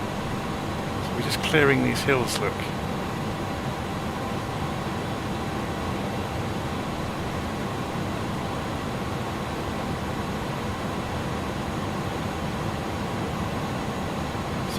The route here, we're about to do a sharp right turn.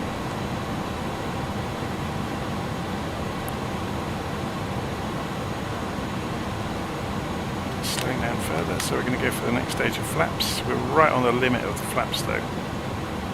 Hopefully that doesn't overspeed. No, it's decelerating. That we just caught it in time.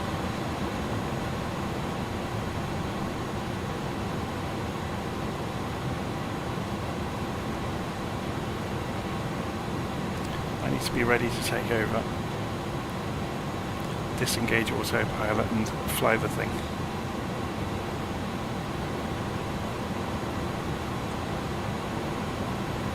Do you know, I might take over now. So autopilot is off.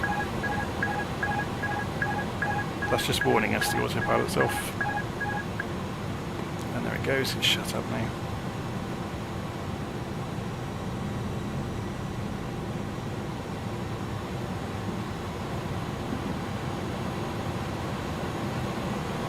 Just going to follow the route.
I'm going to take over the throttle. I don't trust it.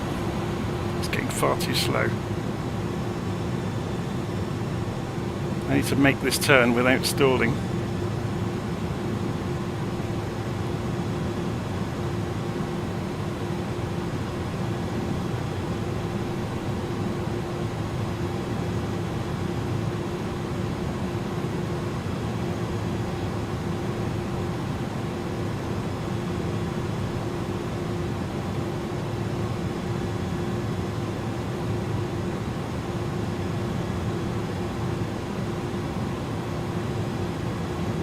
This reminds me a little bit of the expressway approach in New York. Yeah, I've come inside the circle a little bit. I'm just going to straighten up.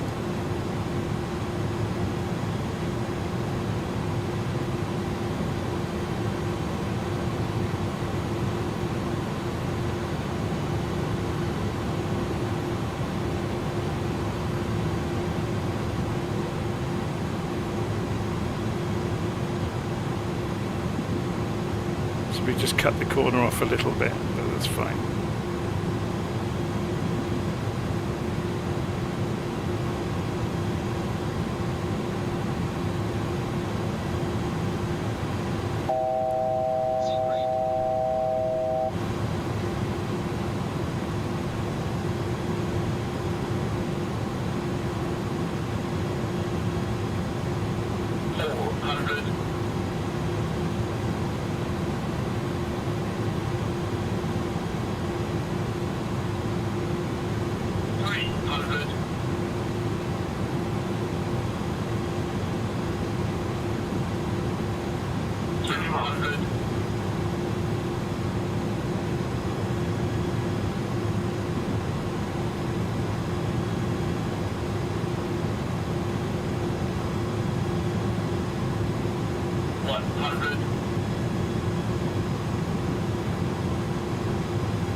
So if you remember, we can run long. That crosswind was a bit of a so-and-so, wasn't it?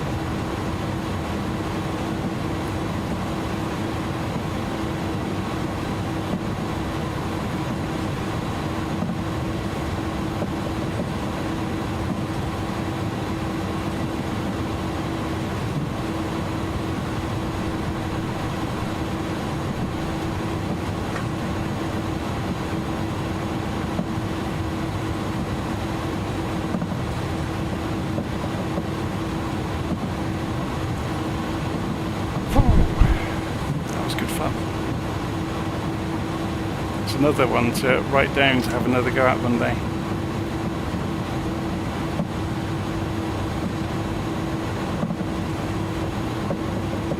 Should we get off the runway?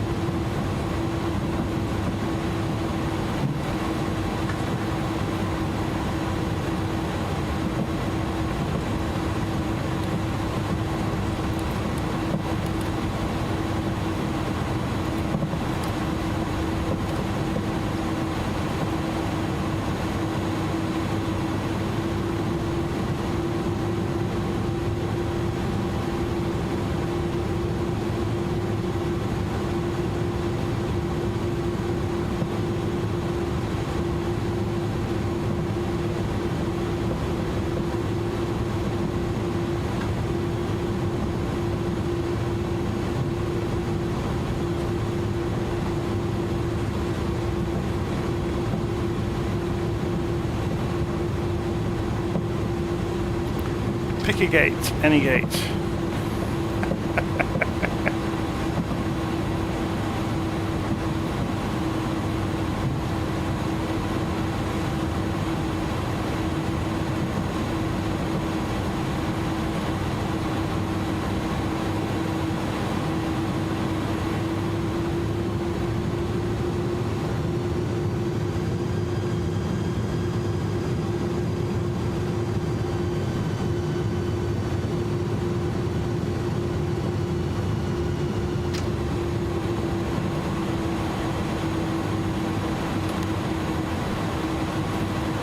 Okay, so what we should be able to do, let's go to ground equipment.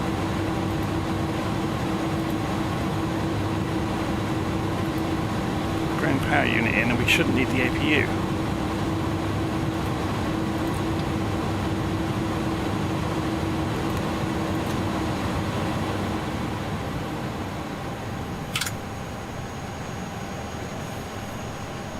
Okay, so beacon light can go off because the engines are off now. Nav light can come off. The taxi lights can can go off. And obviously you can work around the rest of the aeroplane to do everything. So does the ACARS client now let me finish the flight now, seeing as I've turned the engines off? Yes, I can. Flight notes. Interesting approach into but I'm going to spell it wrong, aren't I? Albequerque. And the simulator has just crashed. That was lucky, wasn't it? So it took the flight, and we should be able to see it now in the virtual airline. There we go, look, last PIREP. So there was the whole flight. I spelt Albuquerque wrong, but we can always correct that. Finance. I made a loss of $2,000 on the flight. It cost $27,000. I only earned $25,000. That was because the airplane was almost empty, remember? We only had, yeah, was it, how many people were we carrying? It wasn't many, was it? That was an interesting one. Can we see the full breakdown of the flight somehow? So that's the, oh, here we go. So there's a route map. Here's the PIREP fields. So we can see, what do we get to see?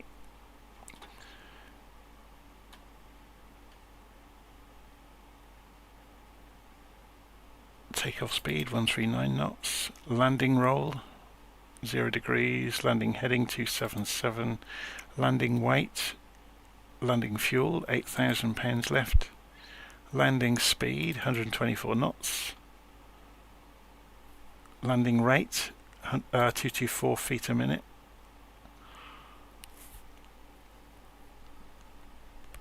very good, and flight log.